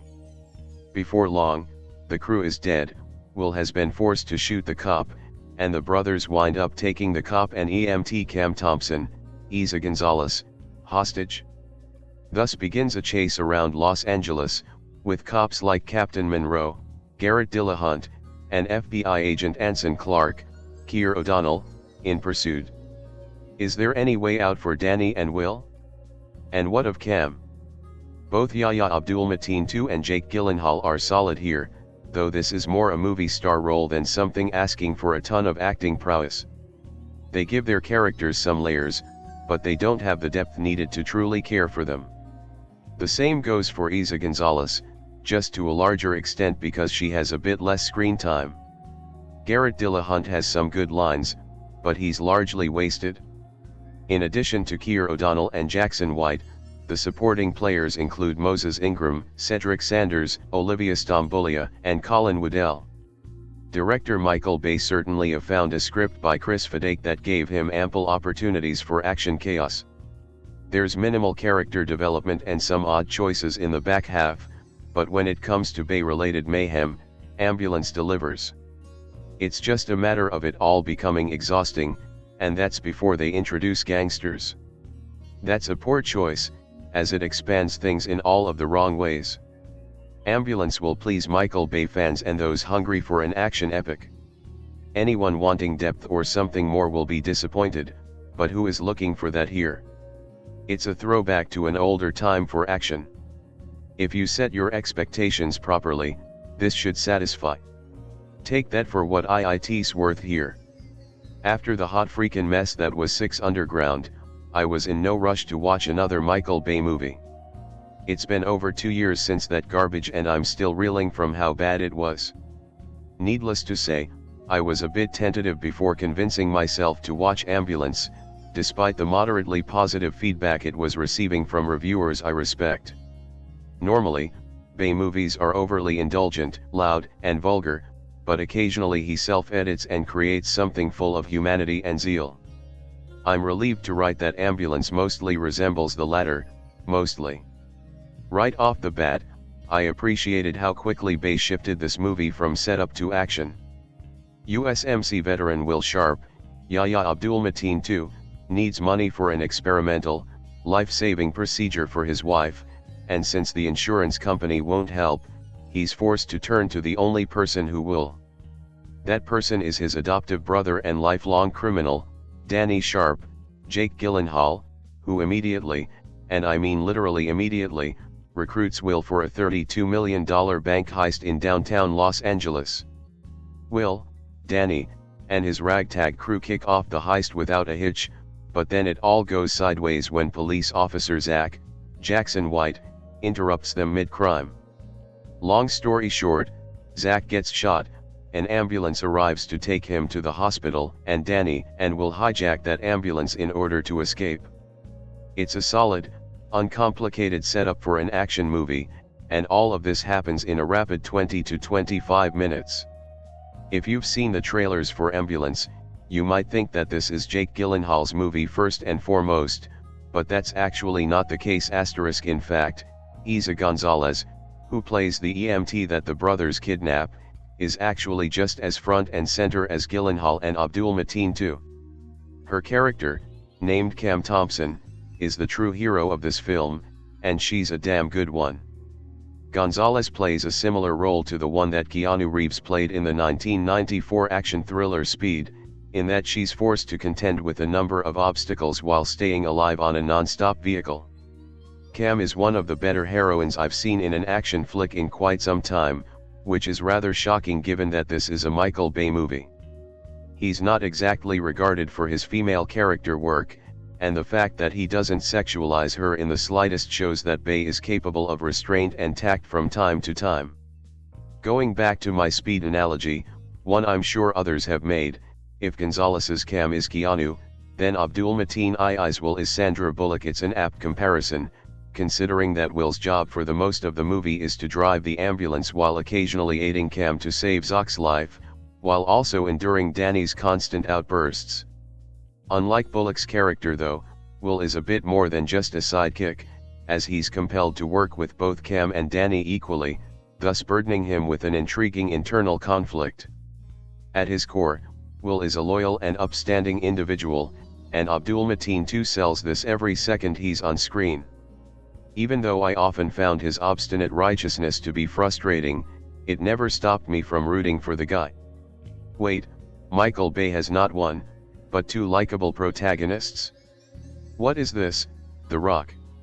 Then there's Danny, who in many ways is Ambulance's antagonist, even though he's neither outright evil nor beyond redemption. He is, however, the only of the three primary characters who cares more about the money than saving Zock's life, which means he often butts heads with Cam and Will. Before I go on, I feel it's important to note that Gyllenhaal gave a first-rate performance in this movie. Unfortunately, Danny is the most Michael Bay-ish main character in the film, as his random eruptions of anger, while perhaps situationally appropriate, strip him of the agreeability that makes Cam and Will shine. Fitting examples of this are all the scenes in which Danny interacts with Castro, Whale, a minor side character who's supposed to add humor to the flick. Castro feels like a someone straight out the Fast and Furious franchise, while Danny feels like, well, someone from Ambulance, a movie that mostly plays it straight. The two don't go together, and therefore they only serve to weaken each other's appeal, and thusly the movie on the whole. However, Danny and Castro aren't the only characters who exhibit Bay-like qualities. Take the police for example, led by the dog-loving Captain Monroe, Garret Dillahunt, and the virtually useless FBI agent Anson Clark, Keir O'Donnell. Don't get me wrong, neither Dillahunt nor O'Donnell give poor performances in any way, it's their characters that suck. For example, Monroe owns this big dog that actually affects the story a bit, for some reason. It's not funny or necessary, nor is Monroe's slightly humorous dialogue with his tech expert. And then there's Anson Clark, the biggest waste of screen time of the lot. He's presumably included to offer background details on Danny, but I saw no reason why Danny's arrest record couldn't have revealed that stuff. You already have the somewhat workable Monroe, so why not combine both characters and save 5 minutes of runtime? All this being said, most people come to a Bay movie for the action rather than the characters, and Ambulance is chock full of what those people want. Bay is known for car chases and explosions, and this film is essentially one long car chase with dozens of explosions. As an action buff, I know I can always rely on Bay to use practical effects over CGI whenever it's possible, and he doesn't let me down here in that regard. I found myself kind of stunned by how many actual car crashes and explosions there were in Ambulance, and hey, he even used blanks and squibs most of the time. Unlike a lot of other action movies today, the violence in this one actually has teeth. My only complaint about it has to do with the geography of his set pieces. To elaborate, I was often confused about where certain characters were in relation to others during shootouts, or where certain cars were compared to others during chase sequences. Sure, Bay's method definitely adds tension and unpredictability to action scenes, but it also gives me a headache. Despite the mind-numbing violence that's packed into the rather messy final act, I found myself quite invested as the story wrapped up. I didn't expect to form a connection with Cam, Danny, and Will, and I certainly didn't notice myself doing so throughout Ambulance's overly long runtime. But then the ending came, and I realized that I gave a crap about these characters. I had the exact same thing happen to me when I watched 13 Hours, another of Bay's movies. It just goes to show, Sometimes the filmmaker knows what he's doing in this regard, forging some real emotional connections between his characters on screen, as well as between his audience and said characters. All in all, I had a surprisingly decent time watching Ambulance, and it should be regarded as one of Bay's better films, alongside The Rock, 13 Hours, and The Island. I should also give credit to the screenwriter, Chris Fadake, who adapted the original Danish film in a way that allows it to resonate with American viewers. His three main characters are well drawn, and the respective performances by the film's stars are uniformly good. The action is similarly well done, even if it's irritatingly frenetic most of the time. And yes, there are a number of immature jokes that clash with the tone, but Bay gonna Bay. The key is for Bay not to go full Bay, and with Ambulance, he's refreshingly restrained. For the last decade it has become hard for me to get excited for Michael Bay films anymore. What I have learned is that half of his movies I enjoy, but other times Bay goes full on in his style and it really just destroys the film for me. Previously he went to Netflix and directed Six Underground, a hollow movie that really was just a self-parody of what Bay loves to do, so my expectations for Ambulances were not that high. Thankfully the film delivers an awesome time at the movies and develops one of the best films Bay has made in years. With any review, let's jump into the best aspects of why Ambulance is the adrenaline thrill ride that Bay brings out when he is on his game. First off, the performances in here are arguably some of the best Bay has gotten out of his actors in quite a while. Jake Gyllenhaal turns in an unhinged, terrifying performance that really intrigued me and had me glued to the screen. Alongside, he plays the brother of Yahya, Abdul-Mateen 11, who becomes the heart of the entire story. A guy in a rough spot needing money to save his wife's life. A simple concept we have seen before, but one that won me over due to Mateen's strong performance. Both Gyllenhaal and Mateen bring a chemistry that feels strained, but you can see the two were family at one point. Eiza González as well needs to be given a shout out, as her performance was truly great. González has really been turning in great performances in side roles the last few years, and even with some weak writing for her character she is able to go above and beyond those moments. These three main leads are the reason that Ambulance falls away from the typical cheesy action films that we are typically getting. Michael Bay returns to his strengths in Ambulance to give some intense action scenes throughout the entire pacing of the movie. The film certainly has issues, however, a lot of which are straining from Bay's style. It is very hard to deny that once you turn your brain off you are along for a giant thrill ride that you feel a part of all the way till the end. In fact, my body was sweating from the insanity given throughout this film. Just as the trailer promised, this is one giant car chase that doesn't stop till the film ends. As a sucker for car chases and bank heist films, this delivers. Truthfully, one of the biggest elements I was so shocked to see were the new elements always being added to the chase that gives the chase a better self-contained feeling than I thought we would get from the trailers.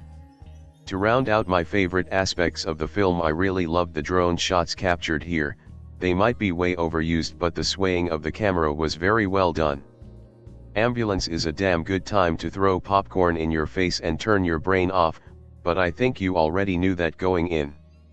The film is held back at certain points that hold it back from being the perfect action film. A lot of what Bay brings to films is all here, and that includes the bad. Bay loves infusing weird moments of humor, and sometimes Ambulance has these that it works. Other times it deters from the entire film. These moments took me out of the experience, as well as the pacing. I swear this film goes on for 20 to 30 more minutes than it needed to. The final 10 minutes feels so dragged out and waiting for something else to happen, such as an Optimus Prime speech, haha.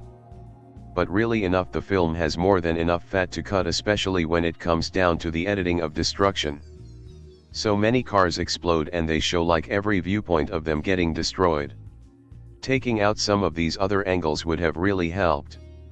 As for my last issue with Ambulance, there are way too many characters in this damn thing that really have no reason to be in the film.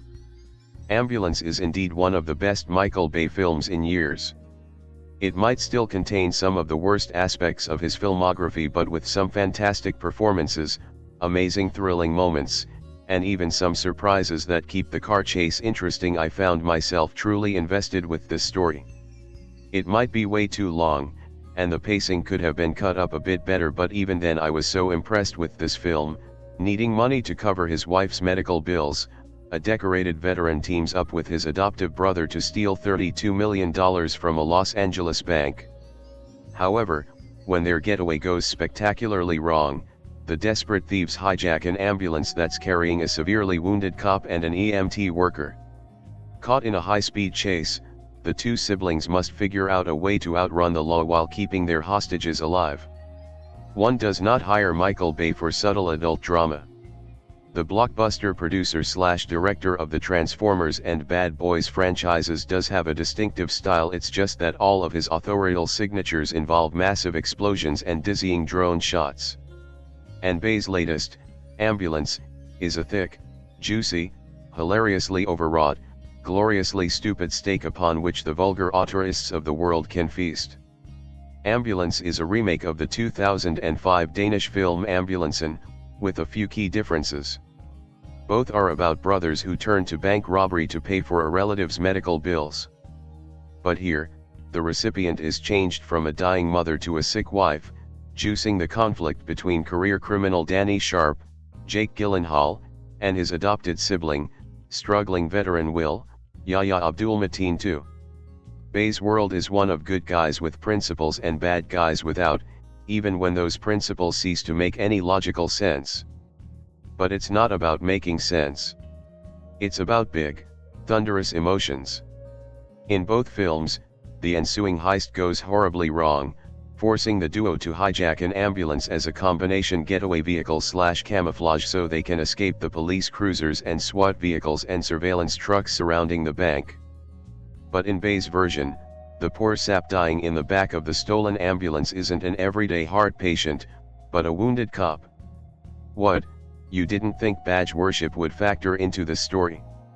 And while Ambulancen runs a tight 80 minutes, Ambulance stretches its legs at a leisurely 136. That's not to imply that there's anything relaxing about watching Ambulance. The film opens on an emotionally manipulative register, panning over medical bills and pill bottles bathed in the same golden light that surrounds Will's saintly wife Amy, Moses Ingram, as she cradles their newborn child. Amy's cancer diagnosis has pushed the couple's finances to their limit.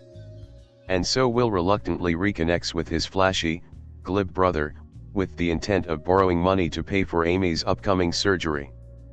But Danny, who Gyllenhaal plays like the character has Red Bull and cocaine for breakfast every morning, offers him one better, rather than a few $100,000 to appease the insurance companies. How about a payday of $8 million? That's the botched robbery mentioned above, which plays out like heat on steroids following the introduction of the film's third lead, Cam Thompson, Eiza González. In typical action movie character style, Cam is the best damn EMT the city of Los Angeles has ever seen, able, as she puts it, to keep anyone alive for 20 minutes. She's also, surprise, cynical and hardened, snapping at her newest partner that it's just a job and she doesn't care what happens to the little girl she just rescued from a bloody car crash where the child was impaled on a piece of wrought iron fencing. Will Cam's hostage experience. She's the EMT in Danny and Will's stolen ambulance.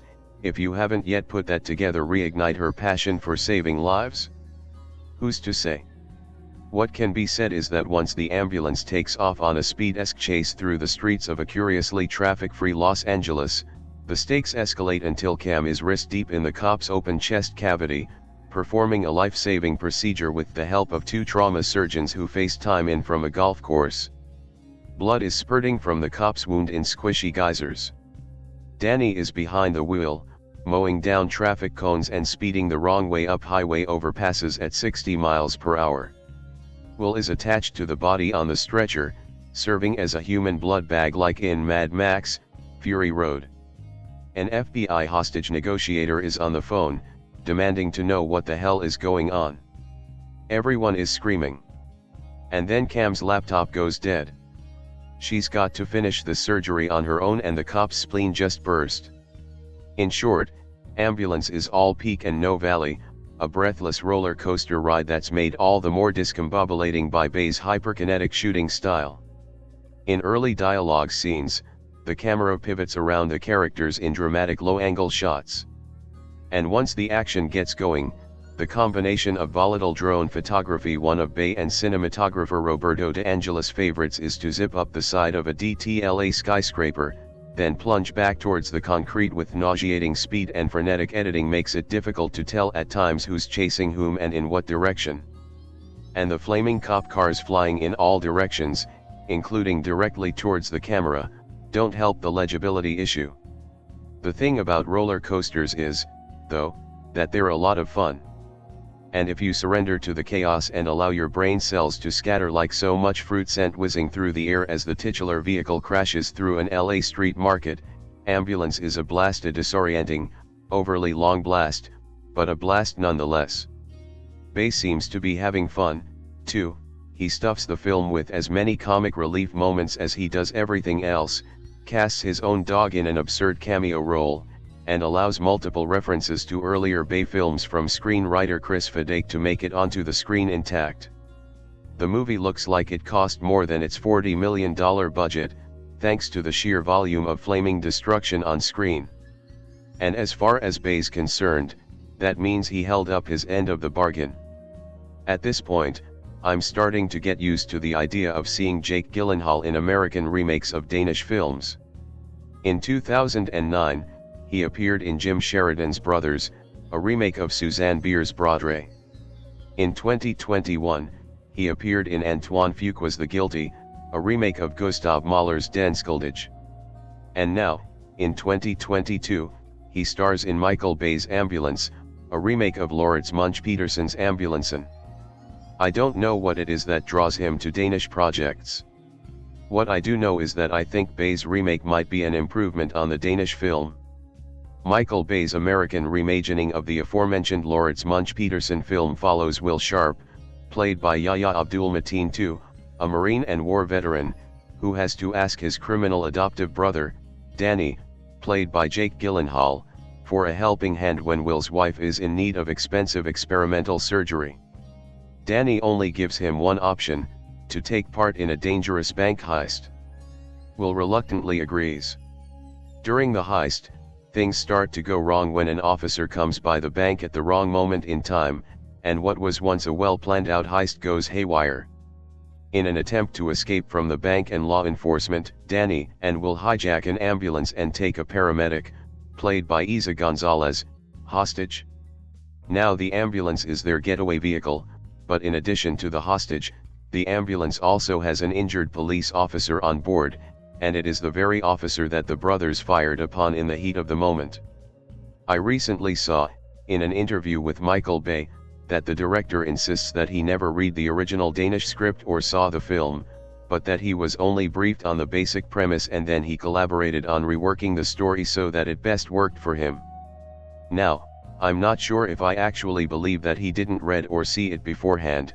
I also think it's slightly disrespectful to completely disregard the original film, but what I can say is that, even though I've only seen the Danish movie once a long time ago, the American Ambulance swears by the essentials and the structure of the first film. What Bay has done to this film, for better or worse, is take the much smaller Danish heist and chase action thriller and then blown it up to Hollywood proportions and standards. And the bombastic over-the-top chase, complete with explosions and gunfighting, along with Michael Bay's distinctive music video aesthetic, really suits the narrative that the Danes once conjured up, even if some of the humor of the Danish film, if I remember correctly, is lost here, though Bay's film isn't unfunny. Truthfully, no one could have made it this American and inflated and still made it work other than Michael Bay has done here. It is basically Grand Theft Auto the movie. There really is great energy to this film with the many drone shots, the kinetic editing, and the gliding or handheld camera. The principal story gets started really early on, and then it barely lets up for the rest of the runtime. In grossly inflating the narrative, he also pulls in a great number of outside perspectives, some of which work whereas others really don't. This is often down to the dialogue, which is at its best in the main plot in the actual ambulance but middling to cheap in the subplots that, for some reason, include these direct dialogue references to Bay's own films. but everything inside the ambulance really works. Eiza González is credible as the paramedic. Yahya Abdul-Mateen too makes for a solid lead, struggling with how his life is blowing up all around him, and Jake Gyllenhaal's performance is unhinged in a way that is really entertaining. Part of me thinks that Gyllenhaal actually saw the Danish film and tried to bring some of the delightful and distinctive over-the-top Thomas Bo Larsen, the another round actor who was in the original Danish film, energy to this film. Larsen's energy and manner of speaking made him a favorite of Danish cinema in his and my home country. Ambulance, Michael Bay's American remake, or reimagining, of the Danish film Ambulancen, oozes with tension, and the inflated Hollywood action really suits the story. It's one of Michael Bay's best films. I'm something of a Michael Bay apologist. At his best, Bay has directed legitimate action classics like The Rock. Even at his worst, like the Transformers sequels, his work is something I love to hate. Say what you will about Bay, but his films have a distinctive, instantly recognizable style: chaotic action, explosions aplenty, over-the-top characters, glorification of police and the military, and slow-motion shots of American flags waving. Critics have also deplored the objectification of women and racist and homophobic humor in Bay's films. But dare I say it, based on the evidence of his latest film Ambulance, Bay might be maturing as a filmmaker. It helps that Ambulance doesn't revolve around giant alien robots that fight each other and turn into cars. A remake of the 2005 Danish film Ambulancen, the movie revolves around adoptive brothers Danny and Will Sharp, played respectively by Jake Gyllenhaal and Yahya Abdul-Mateen II. Danny is a lifelong criminal, Will a former U.S. Marine who needs $231,000 for his wife Amy's surgery. When Will's health insurance company refuses to pay for the surgery, Danny talks Will into taking part in a $32 million bank robbery. Long story short, the heist goes awry. Will shoots a rookie cop Zach, Jackson White, and Danny, and Will commandeer an ambulance, taking hostage Zach and EMT paramedic Cam Thompson, Eiza González. Most of the film is one big car chase, which provides the foundation for the film, along with solid performances from the central trio of Gyllenhaal, Abdul-Mateen, and González. Of these three, Gyllenhaal is the standout, but to be fair, he has the showiest role. A friend described Danny as Gyllenhaal's version of a bug-eyed, batshit insane Nicolas Cage performance, which is spot on. The actor makes the most of the kind of tasteless lines you expect to see in a Michael Bay movie. Well, I wish I didn't have herpes, but we work with what we got is a standout. Gyllenhaal's energy helps maintain the viewer's attention in movie which, while exciting, is at least 20 to 30 minutes too long. A lot of fat could have been trimmed in the editing room. Another twist that keeps things interesting in the car chase is the need to keep Officer Zach alive. As Cam reminds Will and Danny, if the cop dies, they're looking at life in prison. Stopping at a hospital isn't an option, with police and the FBI bearing down on the ambulance.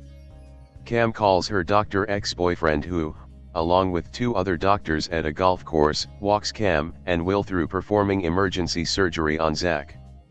It's a memorable, highly graphic sequence guaranteed to unsettle more squeamish viewers, and keeps the viewer on the edge of their seat. The emotional core of the film is the relationship between Danny and Will. As overblown as Gyllenhaal's performance is, Danny is by far the most Michael Bay-ish character in this Michael Bay film. His concern for his adoptive brother shines through. "My pretend brother," he yells in one scene before making a key decision. "He's my real brother." Abdul-Mateen's Will is caught between his need to pay for his wife's surgery, his loyalty to Danny, and ethical qualms about the situation he finds himself in. As Cam, González in many ways is the audience surrogate, caught up in the mayhem, trying to save others and make sure they get out alive. Ambulance includes plenty of Bay's usual fetishization of state security forces, in this case the police and FBI, yet feels a tad more progressive in some ways. Even LAPD Captain Monroe, Garret Dillahunt, who leads the hunt against the Sharp brothers, betrays a soft spot for his giant Saint Bernard dog. Where previous Bay films featured outlandish gay stereotypes like the effeminate hairdresser in The Rock, or milked gay panic for lame humor. In Ambulance, FBI agent Anson Clark, Keir O'Donnell, has a husband, but otherwise is your typical Michael Bay tough male authority figure. In a refreshing change of pace for a Bay film, most female characters in Ambulance do not look like supermodels. I'm surprised I didn't hear more complaining when this film came out from right-wing idiots about how Michael Bay had gone woke. But it's nice to see Bay moving away from the sexist and homophobic trappings of earlier films, and shows that directors with caveman sensibilities can evolve. As I said, the film is too long for this kind of action movie, and takes a bit of time to get going. It's suffused with Bay's usual brand of excess, which is not to everyone's taste. Overall, though, I thought this was one of Bay's stronger movies, ranking up with The Rock and Pain and Gain.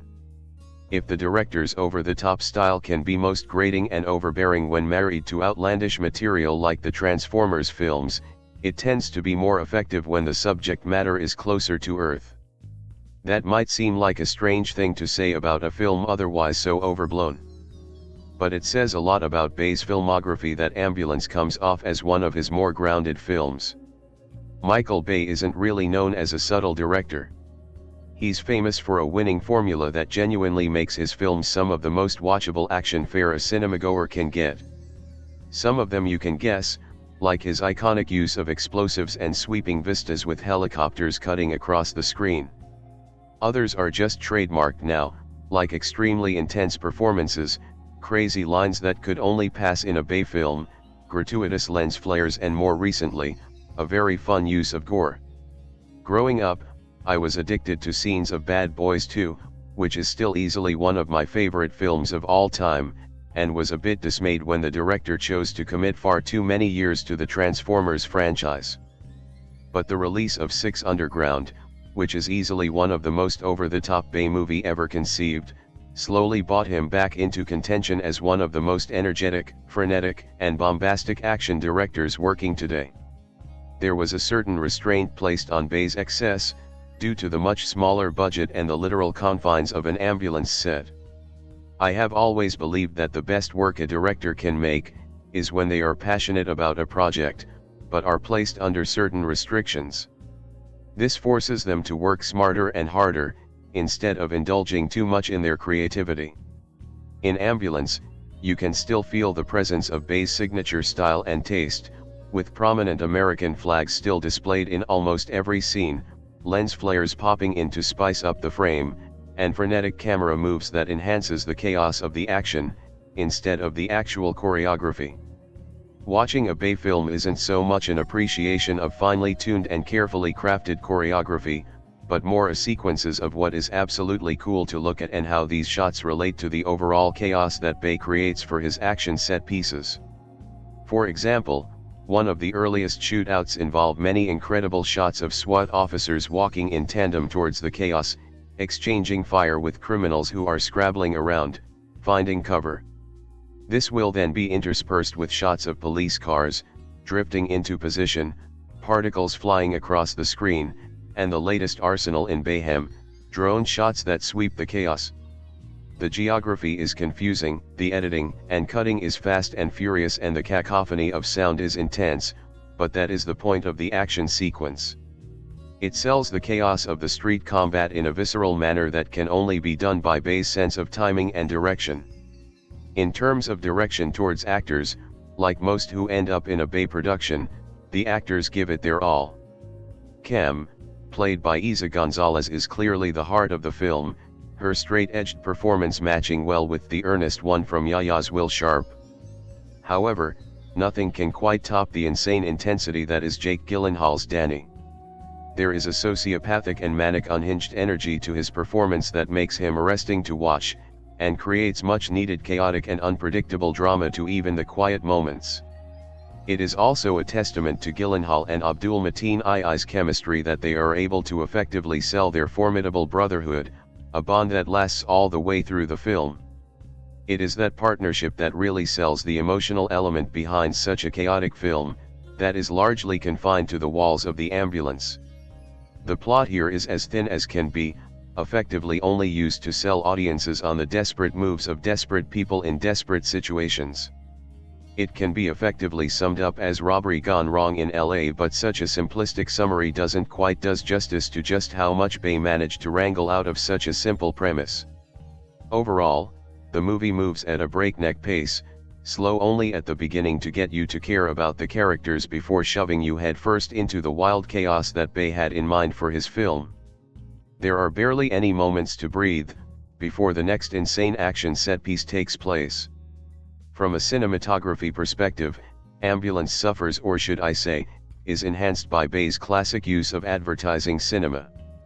I use that word carefully, because watching Bay films is a lot like seeing a hyper-intense version of a trailer. There is a clarity, color, and cool factor to his shot selections that makes them such visually interesting films. The use of lens flares, the dramatic close-ups, the quick cutting, the dramatic low-angle shots, all of these create a reel that is never boring to look at. As for the other parts of the production, I was struck by how authentic the weapons and extravagant the equipment used by the law enforcement was in the film. For a film that operated on a shoestring budget, so much of the kit seen on screen had a real-world authenticity to them and perfectly highlighted the differences between LE and the criminals they were fighting. This was in stark contrast to a film like The Gray Man, which had a much more hodgepodge aesthetic to the equipment used but with 4x the budget. It should be said that Bay had a special relationship with LE throughout the production of Ambulance, and that many of the extras were active-duty police officers who wanted to be featured in the film, which explained why so many of the gear used looked so authentic. Touching briefly on the score, Lorne Balfe returns to the world of Bayhem, by recycling a lot of his work in 13 Hours, The Secret Soldiers of Benghazi. There is a sense of almost plagiarism to some of his slower, heroic melodies that were also employed in 13 Hours, and a lot of the action music was reminiscent, however with a more strange, almost angry beat to them, to heighten the street chaos being displayed on screen. However, it should be said that in most Bay films, especially the action set pieces, music has never really played a strong part in defining itself outside of the film. It is there to serve a purpose, and that is ratchet up the atmosphere of what you are seeing on screen. To sum up, Ambulance is an intense roller coaster ride of a film, with barely any time to breathe. It is shot in a gritty, street-level way, with furious action that is only further enhanced by Bay's trademark style. For a movie with a budget that is meant to temper Bay's excess, this is definitely one of his better ones. Michael Bay is a very specific kind of filmmaker. His name is basically all you need to hear before you know what the film will contain, and his films all feature pretty much the same thing: shit blowing up in various ways causing various amounts of carnage, depending on the film rating he's permitted to have, that all tend to involve characters who we can charitably call one-dimensional, and a soundtrack designed to make you walk out of the cinema with your ears ringing. He's also, at least in this critic's opinion, not a very good filmmaker who only gets by because he's pandering to teenage boys' lowest instincts and treating them like idiots who just want to see shit blow up for no reason. Ambulance is his latest film, and dear God, he needs a new shtick, or maybe to just retire, because he appears to be determined to never learn a single goddamn thing. Ambulance begins with Will Sharp, Yahya Abdul-Mateen II, who is in desperate need of money to help his wife, who needs some kind of mysterious surgery to help her with the mysterious illness that she has. This surgery will cost $231,000 because even though Will is a veteran and should be fully insured, this isn't covered because this is America, where basic health care is complete garbage. So, Will decides to go to the one person who he knows will help him get the money, his adopted brother Danny, Jake Gyllenhaal, who tells Will that all he needs to do is help Danny do a bank heist and he can share in the $32 million that's on offer. Because everyone is very stupid and thinks this is a good idea, they do it and everything goes horribly wrong. Someone accidentally shoots a cop who gets put in the back of the titular ambulance that contains EMT Cam Thompson, Eiza González, and then Danny and Will get in the ambulance, so begins an hour-and-a-half-long police chase complete with explosions and stupidity that only goes on for so long because everyone wants to keep the cop alive. Look, If you're okay with Michael Bay's eccentricities as a filmmaker and they don't bother you at all, then you might have fun here. That's absolutely possible. Because Ambulance is the most Michael Bay film that ever Michael Bayed, but that means that every one of his worst tendencies is turned up to 11, so if any element of his filmmaking style annoys you, it's going to be turned up to the limit here and piss you the fuck off. Hope you like shots that never hold still for a single second because someone gave the cameraman 40 shots of espresso and they're practically a vibrator. Hope you like pointless drone shots because Michael just got a brand new toy that he's going to use 450 times for no reason other than he thinks it looks cool. He is mistaken. Hope you like editing so bad that you genuinely will have no idea where anyone or anything is meant to be, which, in turn, removes all tension from the film. If someone could introduce Michael Bay to a tripod and the concept of framing a damn shot, that would be great because they put so much work into these explosions and half the time you can barely catch what's happening unless they slow the footage down, and even then, it sometimes just looks bad. It's also just not helping the actors who are giving it their all, and you can maybe see half of their faces in any given shot if you're extra lucky, you know, when they aren't just magically teleporting around every time the camera cuts. It's not energetic, it's confusing and at some points almost caused motion sickness. Hell, you could probably make a convincing argument that there wasn't a single storyboard drawn or shot planned at any point and they just let the cameraman try to capture everything that was happening in the moment, 'cause if this was planned, that's a bad plan. Annoyingly, Michael Bay recently came out to say that the big problem with Ambulance was, and I quote, "Some of the CGI is shit in this movie, and let me tell you right now that he is wrong, or at least I assume he is. There isn't a moment the camera is held still long enough that you would even notice some bad CGI. You'll notice the stupid decisions that characters make, like trying to hide an ambulance while painting it neon green, but you'll never notice bad CGI. Okay, maybe once where it looks like they might have forgotten to put a bullet in a key shot of the film, but that could have just been my mind atrophying from the stupidity. The worst part is that Ambulance doesn't have an awful concept, a concept it took from the French film Ambulance, and hell, it's strong enough that I can see how the thrill of it all will make people overlook the bad parts. It's a 2-hour-long extreme car chase between an ambulance and a bunch of police vehicles, that's objectively badass. The bank robbery scene has plenty of tension in it, or at least it would if it was shot well. The scenes in the ambulance keep building in extremity to the point where it's absolutely insane. The actors are giving it exactly what you hire them to do. Gyllenhaal is born to play crazy conmen who have so much charm that you'll do anything they say, and Yahya has so much raw charm that you root for him no matter what he does. Hell, the two of them as brothers is an objectively great idea that they sell so well that they could do it in any other movie, but they have nothing really to work with in terms of script, so it relies so hard on their natural charm which is barely captured on screen. And yet despite all this, it's obvious that it doesn't matter what one critic thinks. Michael Bay is review proof. He has developed the ability to pass off a complete lack of style as its own style that people still see. He can make a film that looks like it was edited by a blender and shot by tying an iPhone to the top of a jackhammer and hoping for the best, and it'll still have an audience. Ambulance still puts big explosions on screen, shots are fired, things that resemble jokes are said, and if you are able to not think about it at all for even a single solitary second, you might enjoy this, but it's not good. Ambulance somehow survives on life support. Nothing about it really makes sense on any fundamental level, and every single frame feels like they shot the rehearsal takes without caring where the camera was pointed. Its style appears to be might induce vomiting, and there was no fun had by this reviewer, but Bay's audience will enjoy it, and good on them for that. There are some films that read bad like this, and it's impossible to understand how anyone could like them. This one, I might not agree with liking it, but I get it. The Rock, Bad Boys 1-2, The Island and Armageddon are awesome action movies that perfectly capture the dizzying heights of what a Michael Bay film is: explosions, slow-mo action, raging gunfights, all accompanied by bombastic, supercharged macho scores. Bay has become his own industry, his own inspiration.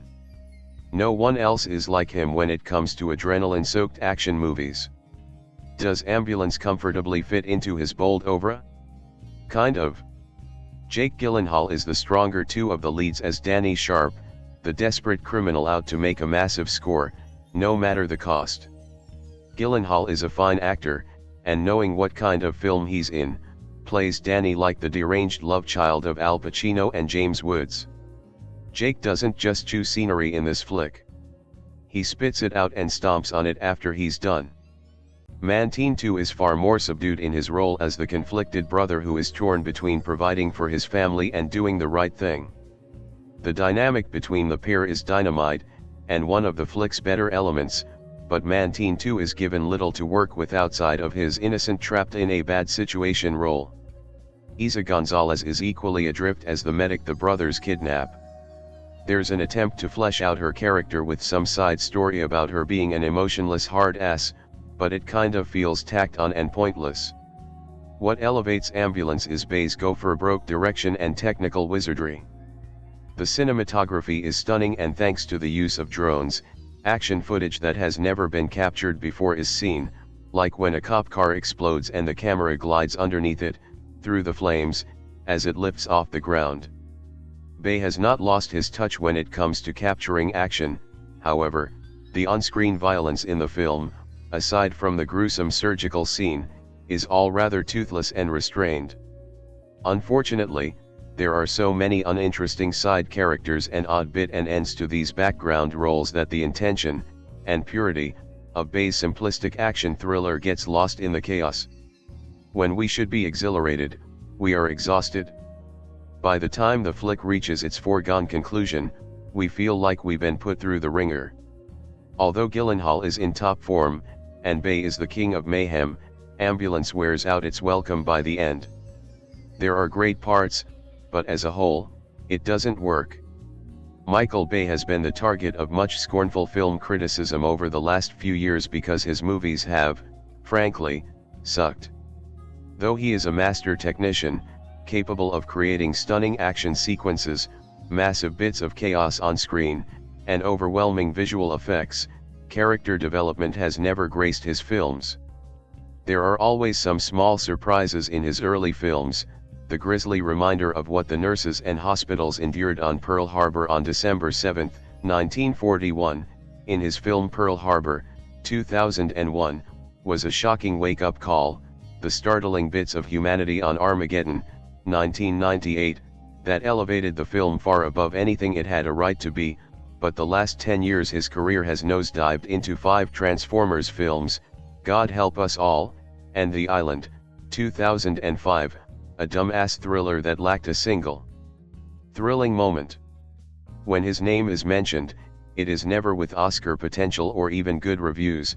We have all but given up on him. Let us be fair, Armageddon was a terrific ride, with a commanding Bruce Willis in the lead and some of the best character actors in the business having some fun, Steve Buscemi most of all.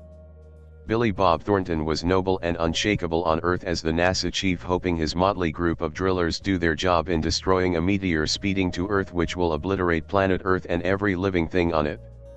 Armageddon is a guilty pleasure of mine, and so beautifully put together you are willing to forgive the inconsistencies in the story. You strap in and have fun with it. Though Pearl Harbor was met with brutal reviews and a ridiculous final half hour, and that simply stupid scene of Roosevelt, John Voight, miraculously rising out of his wheelchair, cue tears, the sequences of the actual attack were visceral and astounding, the honesty in what the men went through that day haunting, and the scenes of the nurses bathed in blood, revelatory. But Transformers movies? Brutal. It seems Bay was taking his career into the depths of hell from where he would never emerge. His new film is a wild ride, bolstered by fine performances, yep, I said that, a believable premise, well, with a wink, crazy wild action sequences and a pulse-pounding, straightforward narrative that makes this one of the best action films in years. Remember that giddy feeling we got watching Speed, 1994, for the first time? Dennis Hopper's villain, the premise that if the bus slowed below 50 miles per hour it would explode, the intense focus of Keanu Reeves and the glorious Sandra Bullock. It was an action flick that was fun, in which the performances, Hopper and Bullock especially, worked, and the cinematography, sound and editing were drop-dead brilliant. Not Bay's film, but a similar film to this. The smartest thing to do when a director is faced with a light screenplay, one that could go either way, is to cast well, find actors audiences like, who can act and sell the story. Remember the great Jon Voight in Anaconda, 1997? He knew the screenplay was dreadful, that the writer had left them with no one to play, that the premise of the film was stupid beyond words, so he decided to give a huge, broad performance and have a blast with it. His eyes gleam with mischief throughout the film because while the rest of the actors are flailing their way through the mess, he is having a ball. His iconic moment comes when, after being ingested by the massive snake, he is spat out, his body broken from being constricted, and he winks at us. He winks. That is Voight. Tell us all, I get it, this is terrible, but go with it. Turn your actors loose when the script fails you, which Bay does. Will Sharp, Yahya Abdul-Mateen III, is a decorated war veteran struggling to pay his bills and faced with a massive hospital debt that he cannot afford for an operation to save his wife's life. Without it, she will die very soon, but his insurance will not pay for the life-saving surgery despite his service to his country. After exhausting every avenue to get the money, he reaches out to his adopted, estranged brother Danny, Jake Gyllenhaal, hoping for a loan, but Danny has other plans. He will give Will the money he needs if his brother takes part in a bank robbery, helping Danny and his crew steal $32 million. Danny, you see, is a bad guy, a criminal, and one very bad dude if pushed. What can Will do but accept? His cut will be more than enough to pay for the operation and a new lifestyle for his family. His wife wants him nowhere near his brother and has no idea Will has gone to see him. Seeing no other way, not willing to lose his wife, Will is in. The film moves along through the introductions nicely, but when Gyllenhaal shows up, he takes it to a different level with a Nicolas Cage-esque performance that walks a fine line between being brilliant and dangerous to almost a cartoon. He goes so far over the top. But Gyllenhaal is far too good an actor to ruin the film with an overacted performance. He knows just when to pull back. His Danny is a dangerous guy, no question, but he is not stupid, and when the robbery goes wrong he is there with answers and ideas as to how to get out. The bank robbery should have gone easily enough, but when it did not, bodies started piling up. Will and Danny commandeer an ambulance complete with an EMT worker trying to save a cop the men have shot. They speed off into the busy streets of Los Angeles with the police in hot pursuit and all too visible in the ambulance. As the young EMT, Cam, Eiza González, works frantically to keep the cop alive, improvising with the tools she has on board the emergency vehicle, the ambulance tears through the streets avoiding the police at all costs. Both Danny and Will are painfully aware if they stop, they are dead, and neither wants that outcome, so their mantra becomes "we don't stop." The great strengths of the film are the acting, direction, cinematography, and editing, which combine to give the audience a wild ride and a great rush of adventure. It has been a very long time since Bay toned down what he had on screen and worked with basics, which he does here, giving us his best film since Armageddon. This film, directed by Michael Bay, screenplay by Chris Fiddick, based on Ambulance, produced by Michael Bay, starring Jake Gyllenhaal, cinematography Roberto De Angelis, edited by Pietro Scalia, music by Lorne Balfe, production companies New Republic Pictures, distributed by Universal Pictures. Release dates March 16, 2022. Running time 136 minutes. Country United States. Language English. Budget $40 million. Box office $52.3 million.